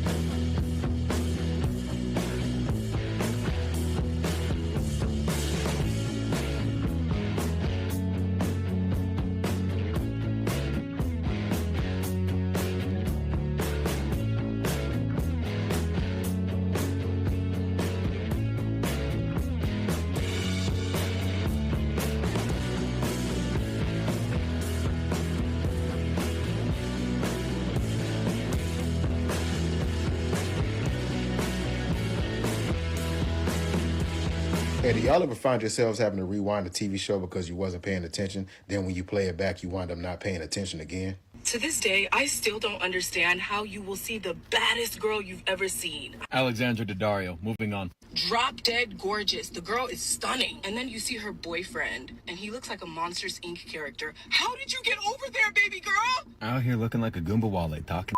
And I'm not sure how many love languages there are, but 99% of dudes all have the same one, and the other like 12 of them all stem from your guys's. Also, there's a whole lot of ladies talking about you never see it the other way around. A really attractive guy with an ugly chick. It's like, well, you've clearly never lived around a military installment. Now, I'm not saying this is right, but when a guy's at a bar and he looks across the bar, he's not like, damn, I'd like to take that personality on a test drive. Also, I don't care how much money she makes. That is pertinent to this argument. Wrigley Field alive with enthusiasm and emotion. A jam-packed crowd. And tonight's starting pitcher warming up in the bullpen, number 31, Greg Maddux. In the 1989 playoffs, Greg Maddux actually, sort of without even trying, creates an entirely new trend in baseball. And Will Clark will be the batter with the bases loaded. It's a key situation. The catcher's going out, and Will Clark's reading his lips, and Will Clark sees him say something like inside fastball. An inside fastball's coming. So he knows the pitch is coming. High deep right field. It is a grand slam home run. I thought I made a decent enough pitch to get him out, but it carried over the fence anyway. You know, later on you hear the stories, oh, he read my lips. He said he read I was going to start him off with a fastball or something. You know, that's kind of the reason why you see, even today, you'll see guys cover their mouths or put their gloves up when they talk on the mound. Welcome back. Penn State with the ball at 25-yard line. Here's the handoff, end around. Singleton will dive out to about a 9-yard gain. It'll be second and short. Penn State leads this one 31-3.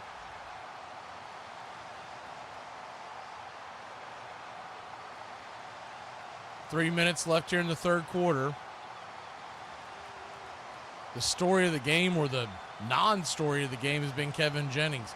He's 15 of 29. Oof. 3 interceptions, 2 for pick sixes.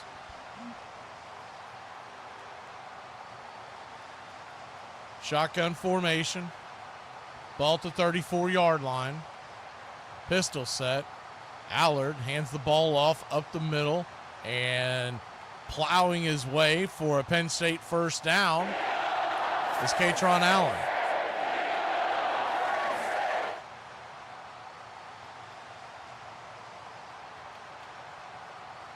Cade Klubnik and the Clemson Tigers taking on Quinn Ewers and the Texas Longhorns after this one.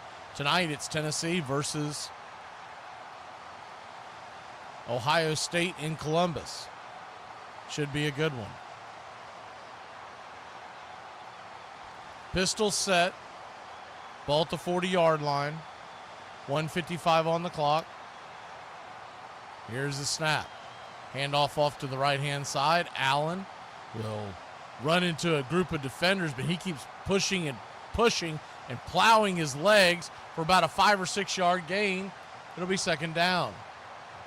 Good effort by Allen. He was stood up by a couple of SMU defenders. He just kept churning his legs.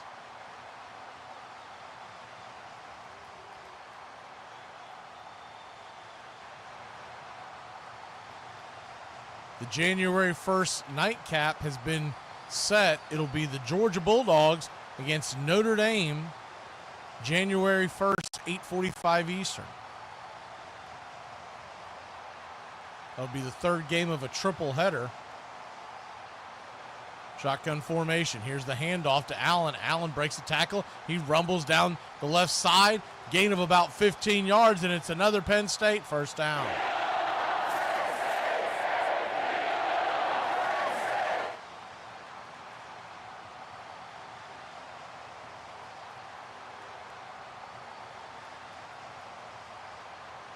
Good run by Allen. Once again, just kept his legs moving. Ran over one defender and kept his balance falling forward. They'll send Allen to the sideline to get a breather. First down at the 37-yard line. Nittany Lions with the ball.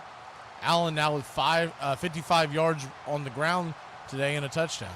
Here's the snap. Pitch wide out to Singleton. Singleton will make his way for about a 3-yard gain. Second down.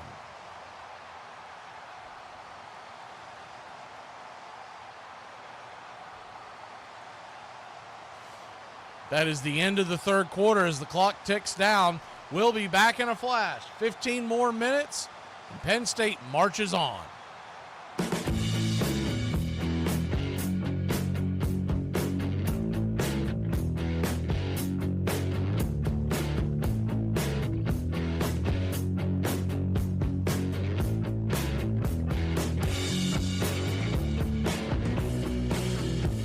Suspect's mustache is darker than the gray hairs on her head.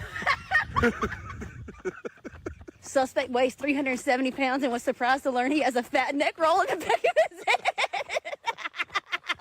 head. Suspect wanted me to make a video roasting her while we ran, but she's going to go inside and cry about it afterwards.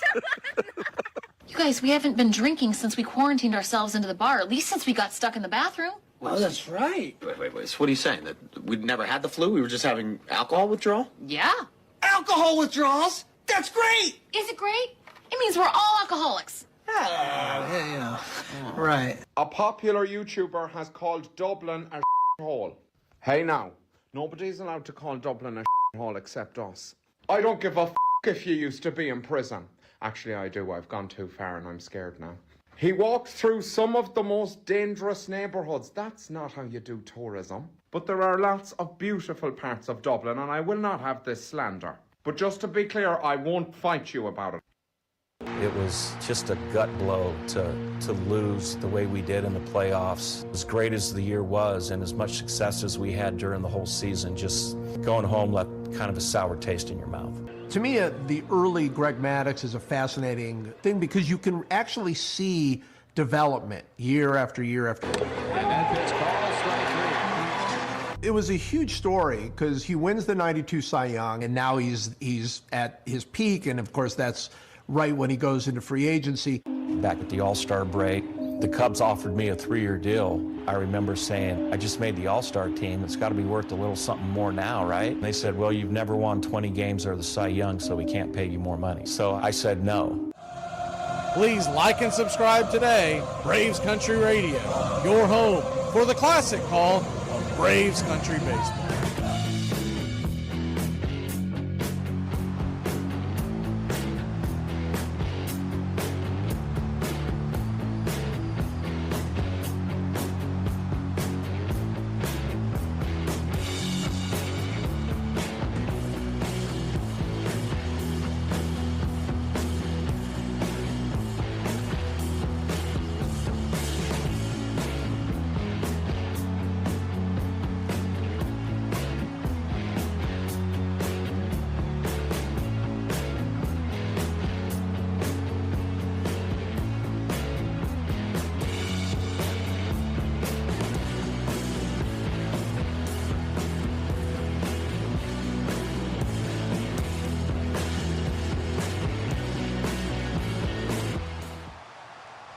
Welcome back. Handoff is up the middle. It appears that Penn State's going to be just short of a first down.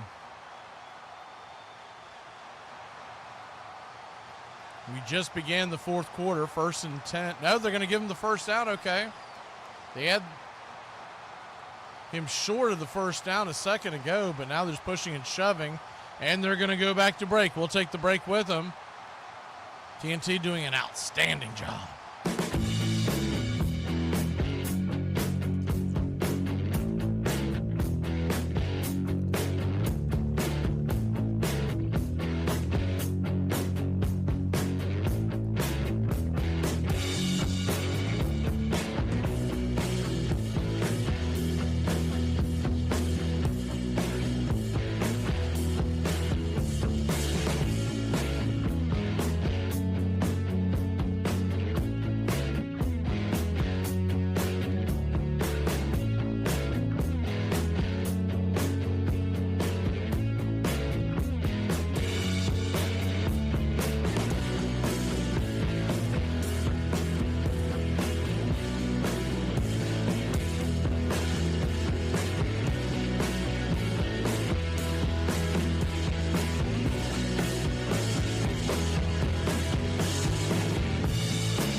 Welcome back.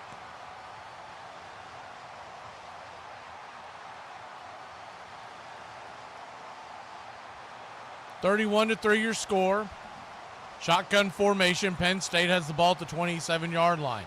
Here's the handoff to Singleton up the left-hand side. He's rumbling, bubbling, falling all the way down to the 9-yard line, and it's a Penn State first down.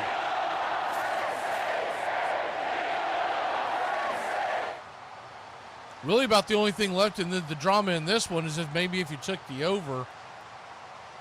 If you took the over, you still need probably 3 touchdowns in this quarter. First and goal, 14:05 on the clock and counting. Shadows moving across the field. Still a little bit of sun where we are at right now.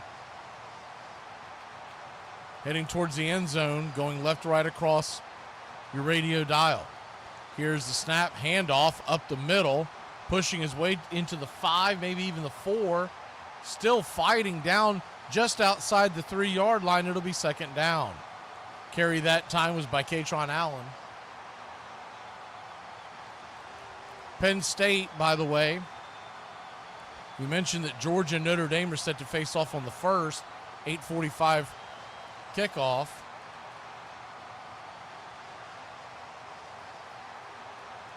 Penn State, assuming this lead holds, New Year's Eve, 7:30 against Boise State. That game is out in the Fiesta Bowl in Arizona. Second and goal. 13 minutes left. Looks like Penn State's going to use a timeout. Their first timeout. Wanted to talk it over a bit. While they do that, we'll hit the out-of-town scoreboard. Kansas City leads Houston by a touchdown in the third quarter in the National Football League, 17-10. College basketball, men's college basketball. Games of note that are still going on right now.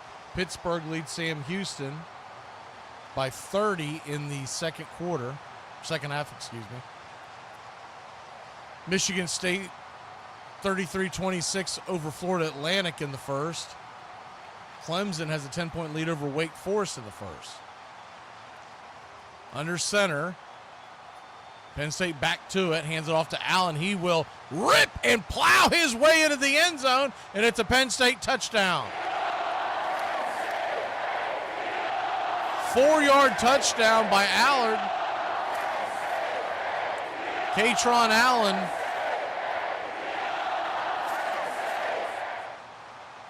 Who was a tight formation set up off the shift.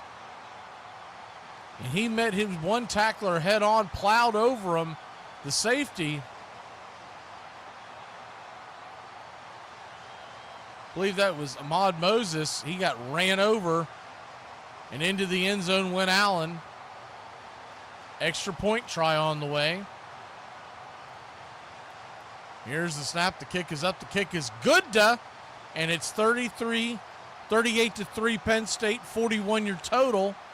Still about 2 touchdowns away from the over. We'll be back in a flash. Just under 13 minutes left in this one. A lot of football to go.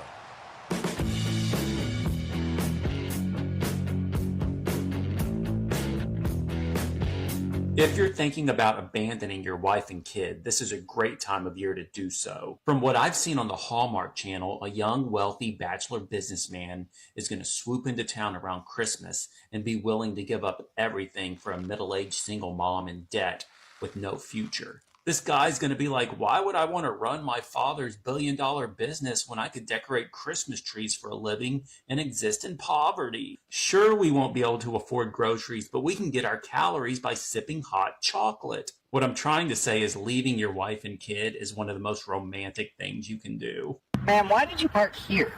Because that sign says fine for parking. Suspect has a mouthful of teeth like chiclets. As soon as suspect gets a cough, he thinks he's out for the whole day. When suspect twerks, it looks like an uncooked chicken shaking. Suspect is already out of breath and he just started. Suspect has a skin tag for a pinky toe. It's not. You know what your problem is? Your standards are too high. I went out with you. That's because my standards are too low. First day of free agency, the Cubs made me an offer. Sure enough, it was the same offer they made at the All-Star break, and kind of brought up the, well, you said I never won 20 games or a Cy Young, that's why you can't pay me more. Well, I just did it. And they said no. Then I knew it was time to find another place to play.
Welcome back. Going left to right across your radio dial is the kickoff to SMU. SMU returns it from their own 10-yard line, pushing his way out just past the 20. And that's where they'll set up shop. There is a flag on the play, so this might push things back a bit further.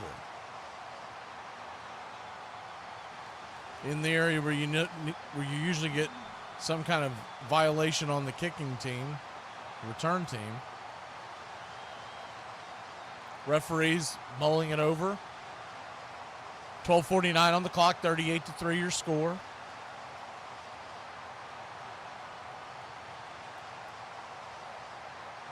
Waiting for the call as they try to sort out the infraction. Head referee having quite a time trying to figure out what's going on here. It's going to be a personal foul, blocked below the knees on SMU. Simple call there. It's going to be half the distance to the goal. First down for SMU. Ball will be placed just outside the 10-yard line.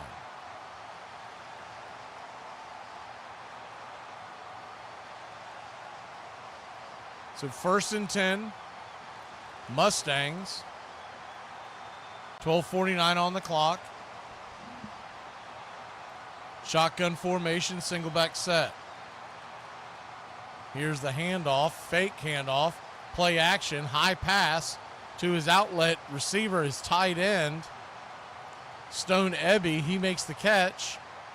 Gain of just a few yards, it'll be second down. He fell forward, might have actually be closer to 5. So 2nd and 5 from the 16-yard line.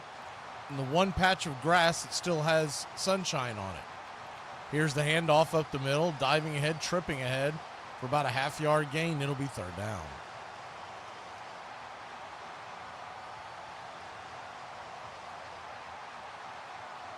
(38-3) your score. Kevin Jennings still in there at quarterback. 16 of 30 on the day, 3 interceptions, 2 pick sixes if you're just joining us.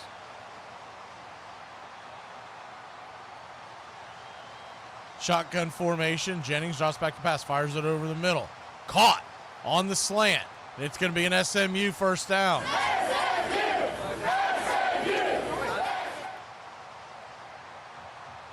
Good pitch and catch. Jennings to Smith. 1st and 10 SMU. Jennings drops back to pass, fires it down the right sideline. The ball should have been caught in and out of the hands of his intended receiver. Jordan Hudson hit him in a bad place right in the hands. He had his man beat. The ball was over his left shoulder. That's just one you simply have to catch. He catches that and keeps his balance in bounds. He's still running, as the defender had fallen down on the play. But instead, it's 2nd and 10. Shotgun formation.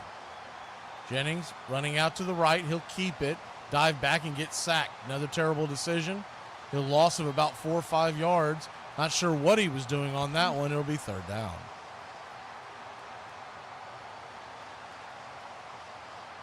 Really had nowhere to go on that play, but he just kind of stopped and doubled back right into the defensive tackle in pursuit. Shotgun formation, snap. Rolling out to his left, firing it deep down the field, and the ball will be overthrown by a handful of yards. Diving attempt as he was spinning backwards as the pass was off the money was Roderick Daniels. Nowhere near the intended receiver. Will be 4th down. 10:49 on the clock. Penn State will face Boise State New Year's Eve, 7:30 Eastern. Game later on today, Clemson and Texas. That winner goes to Arizona State in the Buckeye Bowl. Ohio State versus Tennessee tonight. They will head to Oregon. Here's the snap, the kick high, end over end, punt. Fair caught at about the 43-yard line. It'll be 1st down for the Nittany Lions. 10:42 on the clock. Penn State just 10 minutes away from punching their ticket to the next round.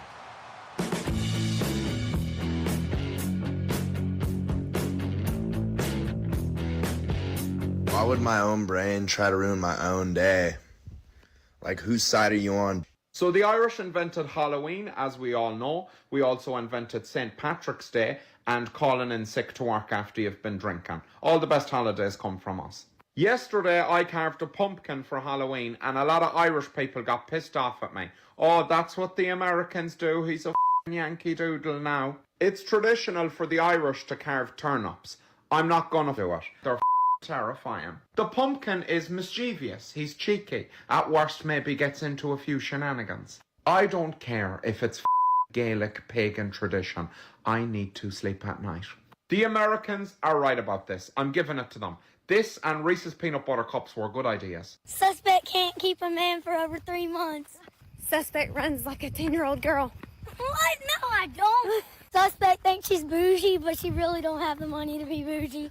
Suspect can't go stay with friends because he's such a mama's boy. I don't know who needs to hear this, but you don't tell me what to do. How many clubs do you have to wonder will pursue Greg Maddux? They brought us in a room and put us all around a table. And Ted Turner, the owner of the Atlanta Braves, he come in, go, well, now, fellas, he goes, we got one big bullet to shoot, and we're all sitting there going, yeah, that means one free agent to sign one big contract. And they said either Maddux or Bonds. And, of course, they asked me, and I said, well, I'm going to take Maddux. I'm a pitching coach, for crying out loud. It came down to Bobby Cox. Just Maddux, just Maddux. Bobby said if we added him to the starting rotation that we already had in place, we'd never have a losing streak. Other teams started jumping in. The Yankees seemed to be the favorite at one point. They came in with the most money, as the Yankees will. Braves Country Radio, your home for the classic call of Braves Country Baseball.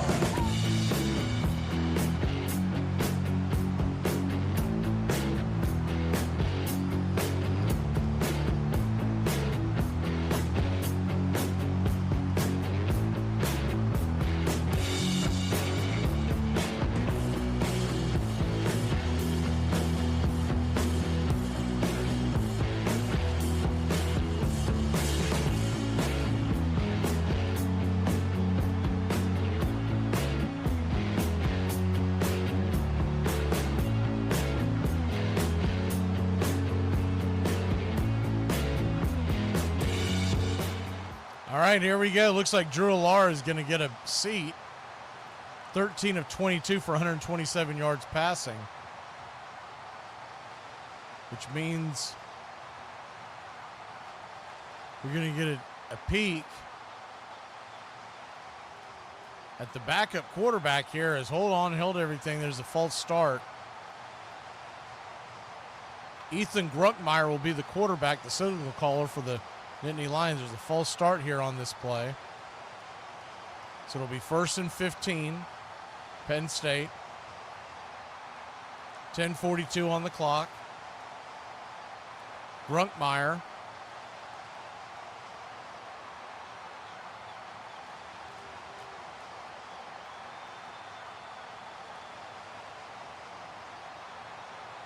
True freshman, 4-star recruit. Pistol set, shotgun formation, 1st and 15. Here's the snap, the handoff off to the right-hand side. Singleton dives ahead, gets back to the line of scrimmage. It'll be 2nd down.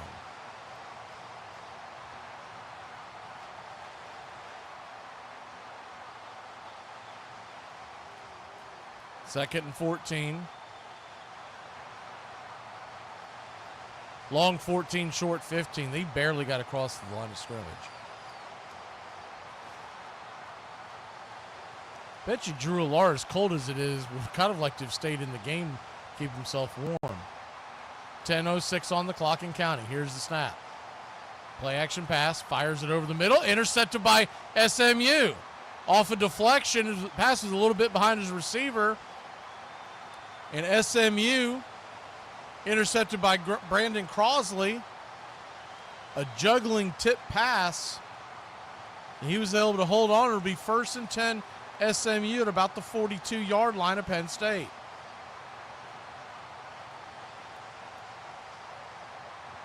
It's kind of comedic. James Franklin, the head coach of Penn State, was very animated on the sidelines after that exchange. But you're up 35 points and you're throwing the ball. I mean, that's on you. Here's the snap. Drops back to pass. Jennings going to get flushed out. Flips it out to his lead back.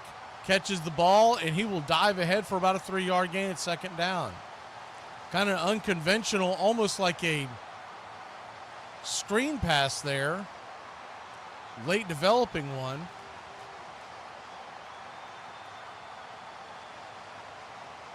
Second down.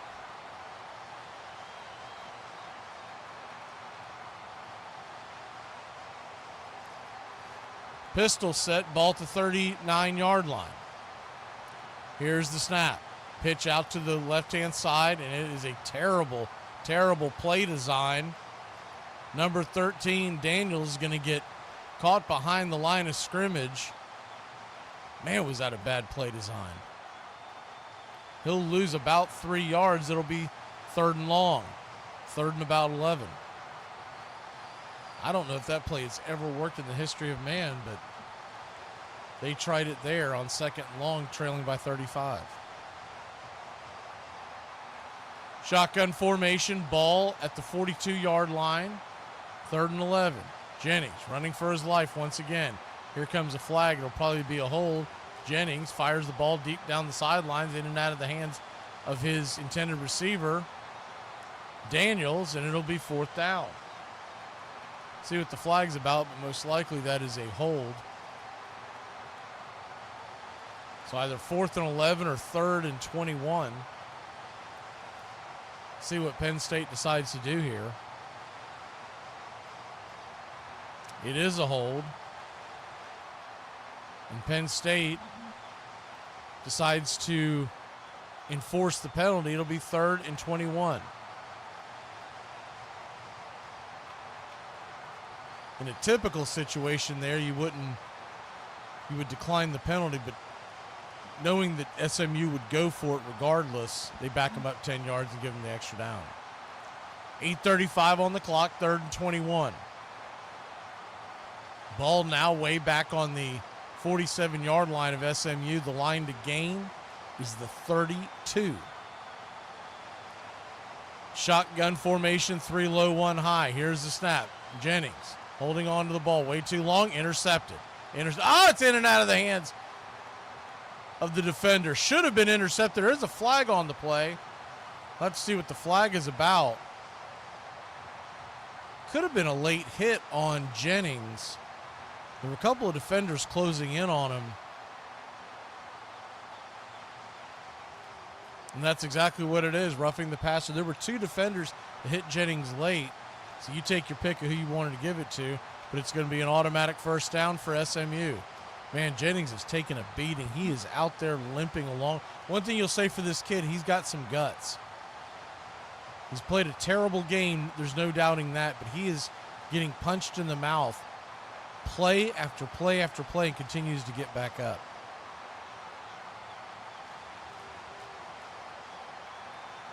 First and 10, the ball at the 38-yard line. Shotgun, 3 high, 1 low, single back set. There's going to be a timeout by Penn State. Might just want to catch their breath here. 8:29 on the clock. We'll step aside. We'll be back in a flash. Quick timeout by the Nittany Lions.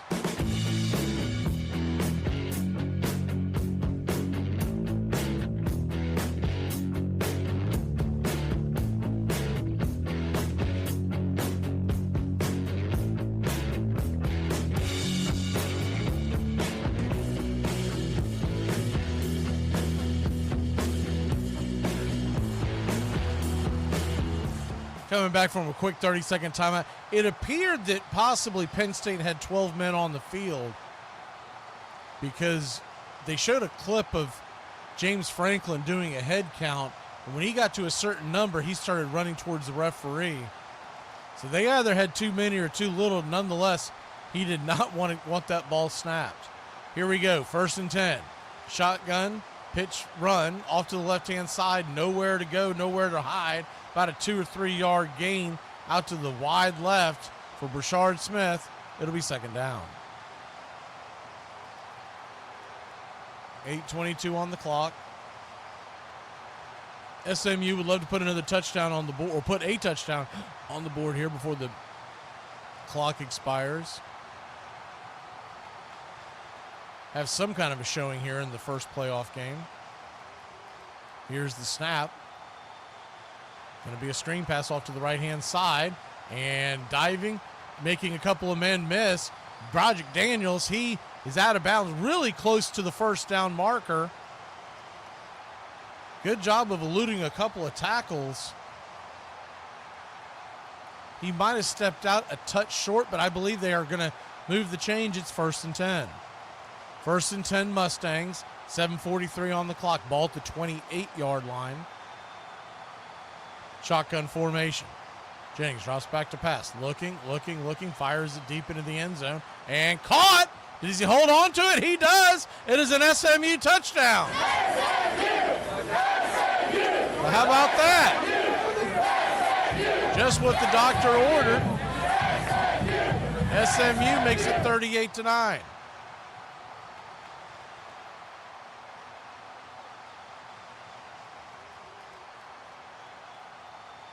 Kind of a quick short. When he has a chance to throw the ball, he really does throw a pretty pass. Jennings limping towards the sideline. I'll tell you what, he's going to have himself one heck of a hot or cold bath tonight. The kick is up. The kick is good, and it's 38-10.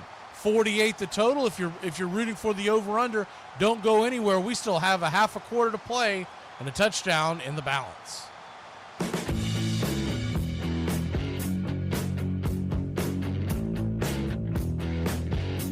She don't hear half the that I tell her, you know. Yeah, because the way you talk is stupid.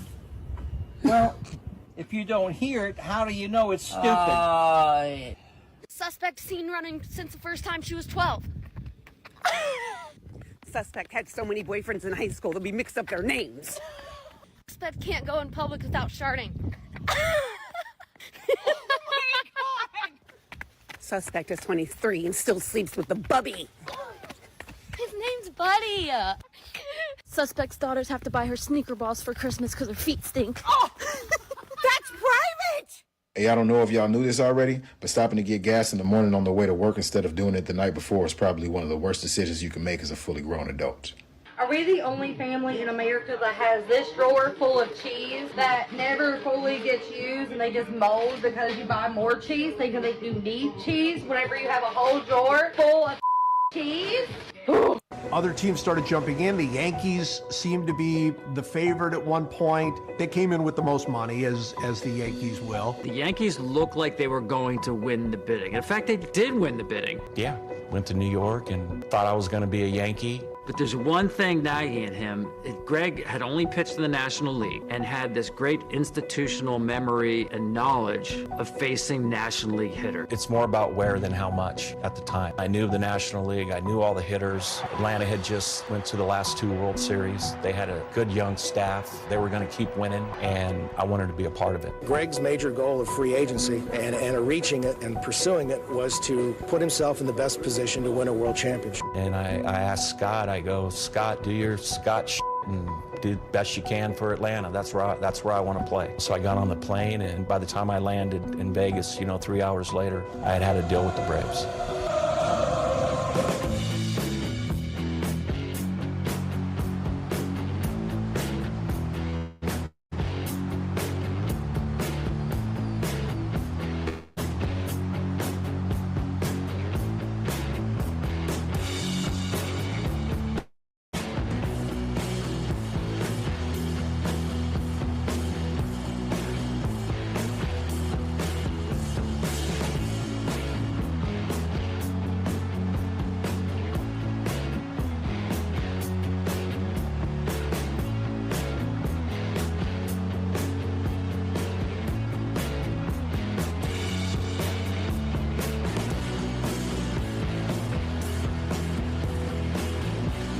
Welcome back. High kickoff, returned out to about the 10-yard line by Penn State.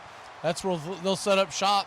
1st and 10, halfway through the 4th quarter here.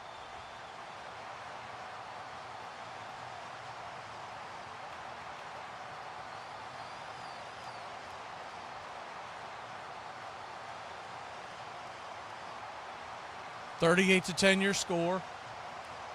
Beautiful blue skies here in Happy Valley today. Thought we might get a touch of some really strong winter weather. It is low in temperature. It's going to get down into the low 20s by the end of this game with wind chills, about a 20-mile-an-hour wind throughout the game, but we have not gotten any precipitation. Shotgun formation. Here's the snap, handoff up the middle. Pushing his way is Singleton.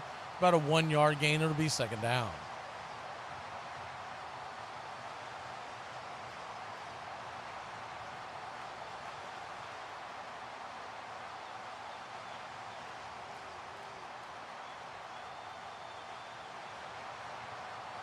Second down and long.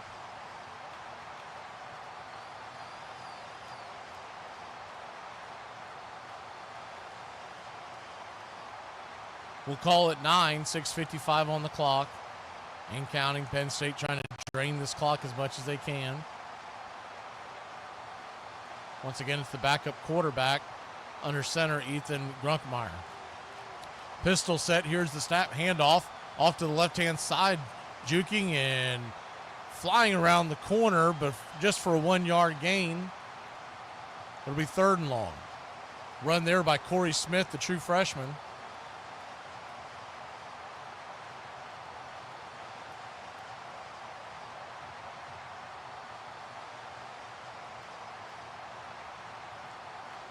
Penn State leading at 38-10. Once again, the over-under today was sitting around 52. So if you add the over, you're looking for any touchdown by either team to close out this game. If you have the under, you want it to stay pat. 3rd and 8. Shotgun formation. 2 high, 2 low, single back set. Here's the snap. Grunkmeyer looks over to the right-hand side, fires it over there. It's going to be caught in a Penn State 1st down.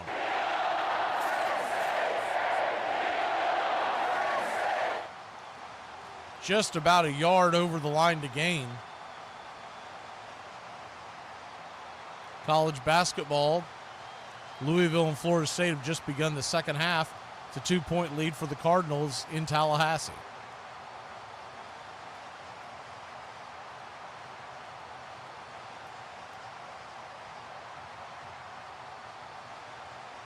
Clemson and Texas come your way next in the college football playoffs. So that game is expected to kick off around 4 o'clock. And then tonight at 8 o'clock, it's Tennessee versus Ohio State in the Horseshoe. Here's the handoff once again to Corey Smith. He'll knife his way down the right side. Gain of about 7. It's 2nd and 3.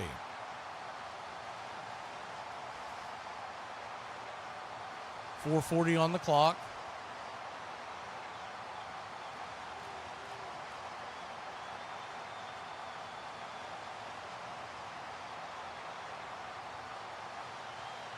Penn State continues to eat as much clock as they can. Pistol set. Here's the handoff. And knifing his way back to the line of scrimmage. Little or no gain, Quentin Martin Jr. It'll be 3rd down. Weather should not be a factor down in Texas today. They were calling for highs around 61 degrees. And from the shots we've seen pregame, it looks like we got sunny skies down there in Austin.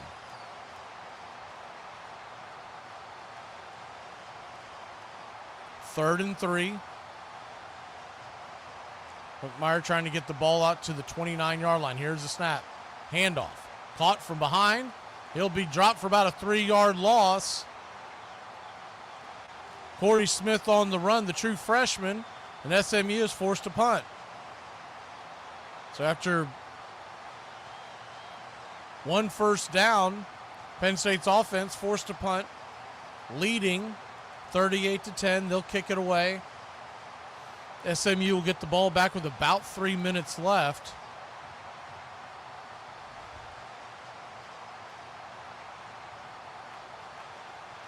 With a possible opportunity to put one more on the board. Save a little face. Here's the snap, the kick. It's high. End over end punt. Fielded at the 33-yard line. Running off to the right-hand side. Darting up through the middle. Making his way towards midfield. Plowed and hit from behind. And he'll get out to about the 47, 48-yard line. On the return, Roderick Daniels. And it'll be an SMU first down. Does look like Jennings will go back out there.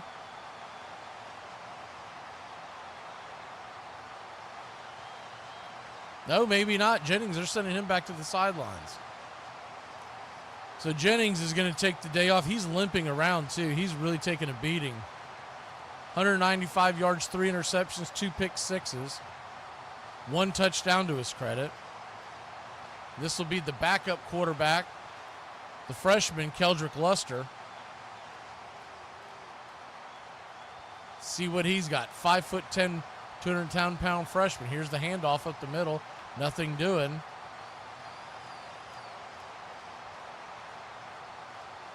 It'll be 2nd and long.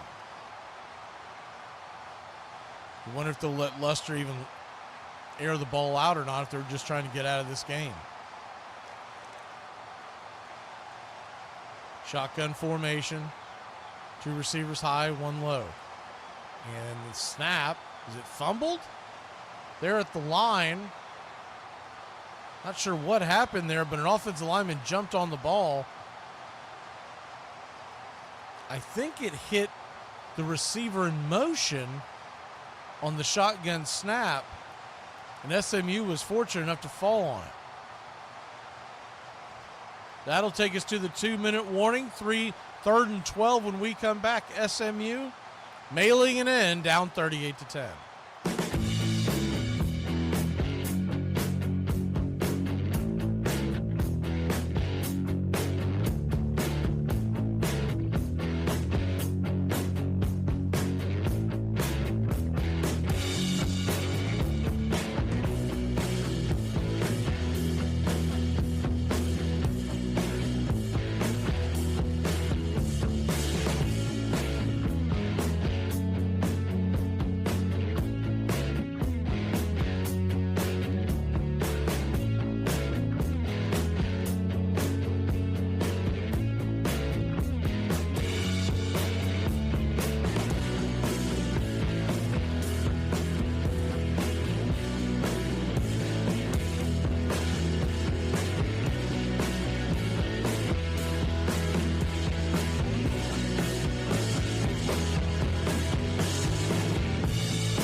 Welcome back.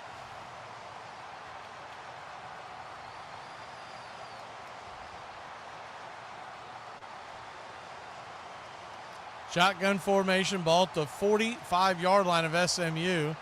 Luster's coming to play quarterback, has yet to throw the ball. It's 3rd and 12. See if they have any faith in Luster here. 2 receivers high, 2 low. Drops back to pass, fires deep down the left-hand sideline. Pretty throw, but almost intercepted. Threw into double coverage. Intended receiver down there was Keyshawn Smith. Threw it tight into coverage. Should have been intercepted, for being honest, by Torrey, the safety.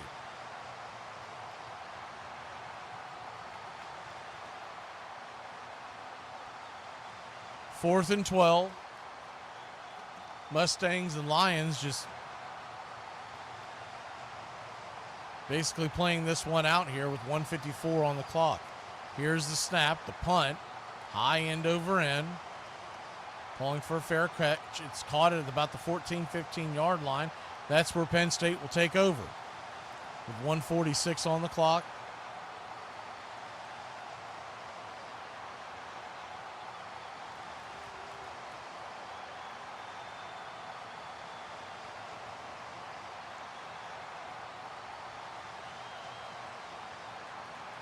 So Penn State is off to the Fiesta Bowl on New Year's Eve to face Boise State. Notre Dame will face Georgia at the Sugar Bowl on January 1st. Should be a good one. Here's the snap, the handoff up the middle. Run is made by Quentin Martin. It'll be 2nd and 10.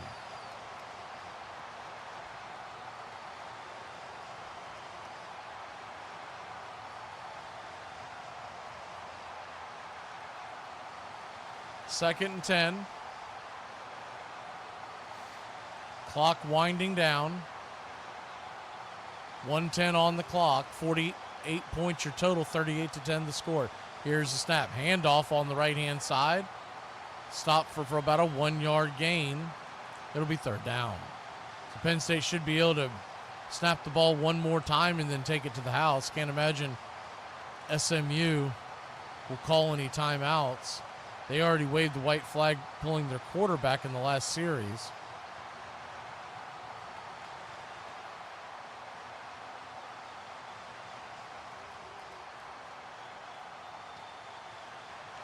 .35 seconds on the clock, 3rd and 9.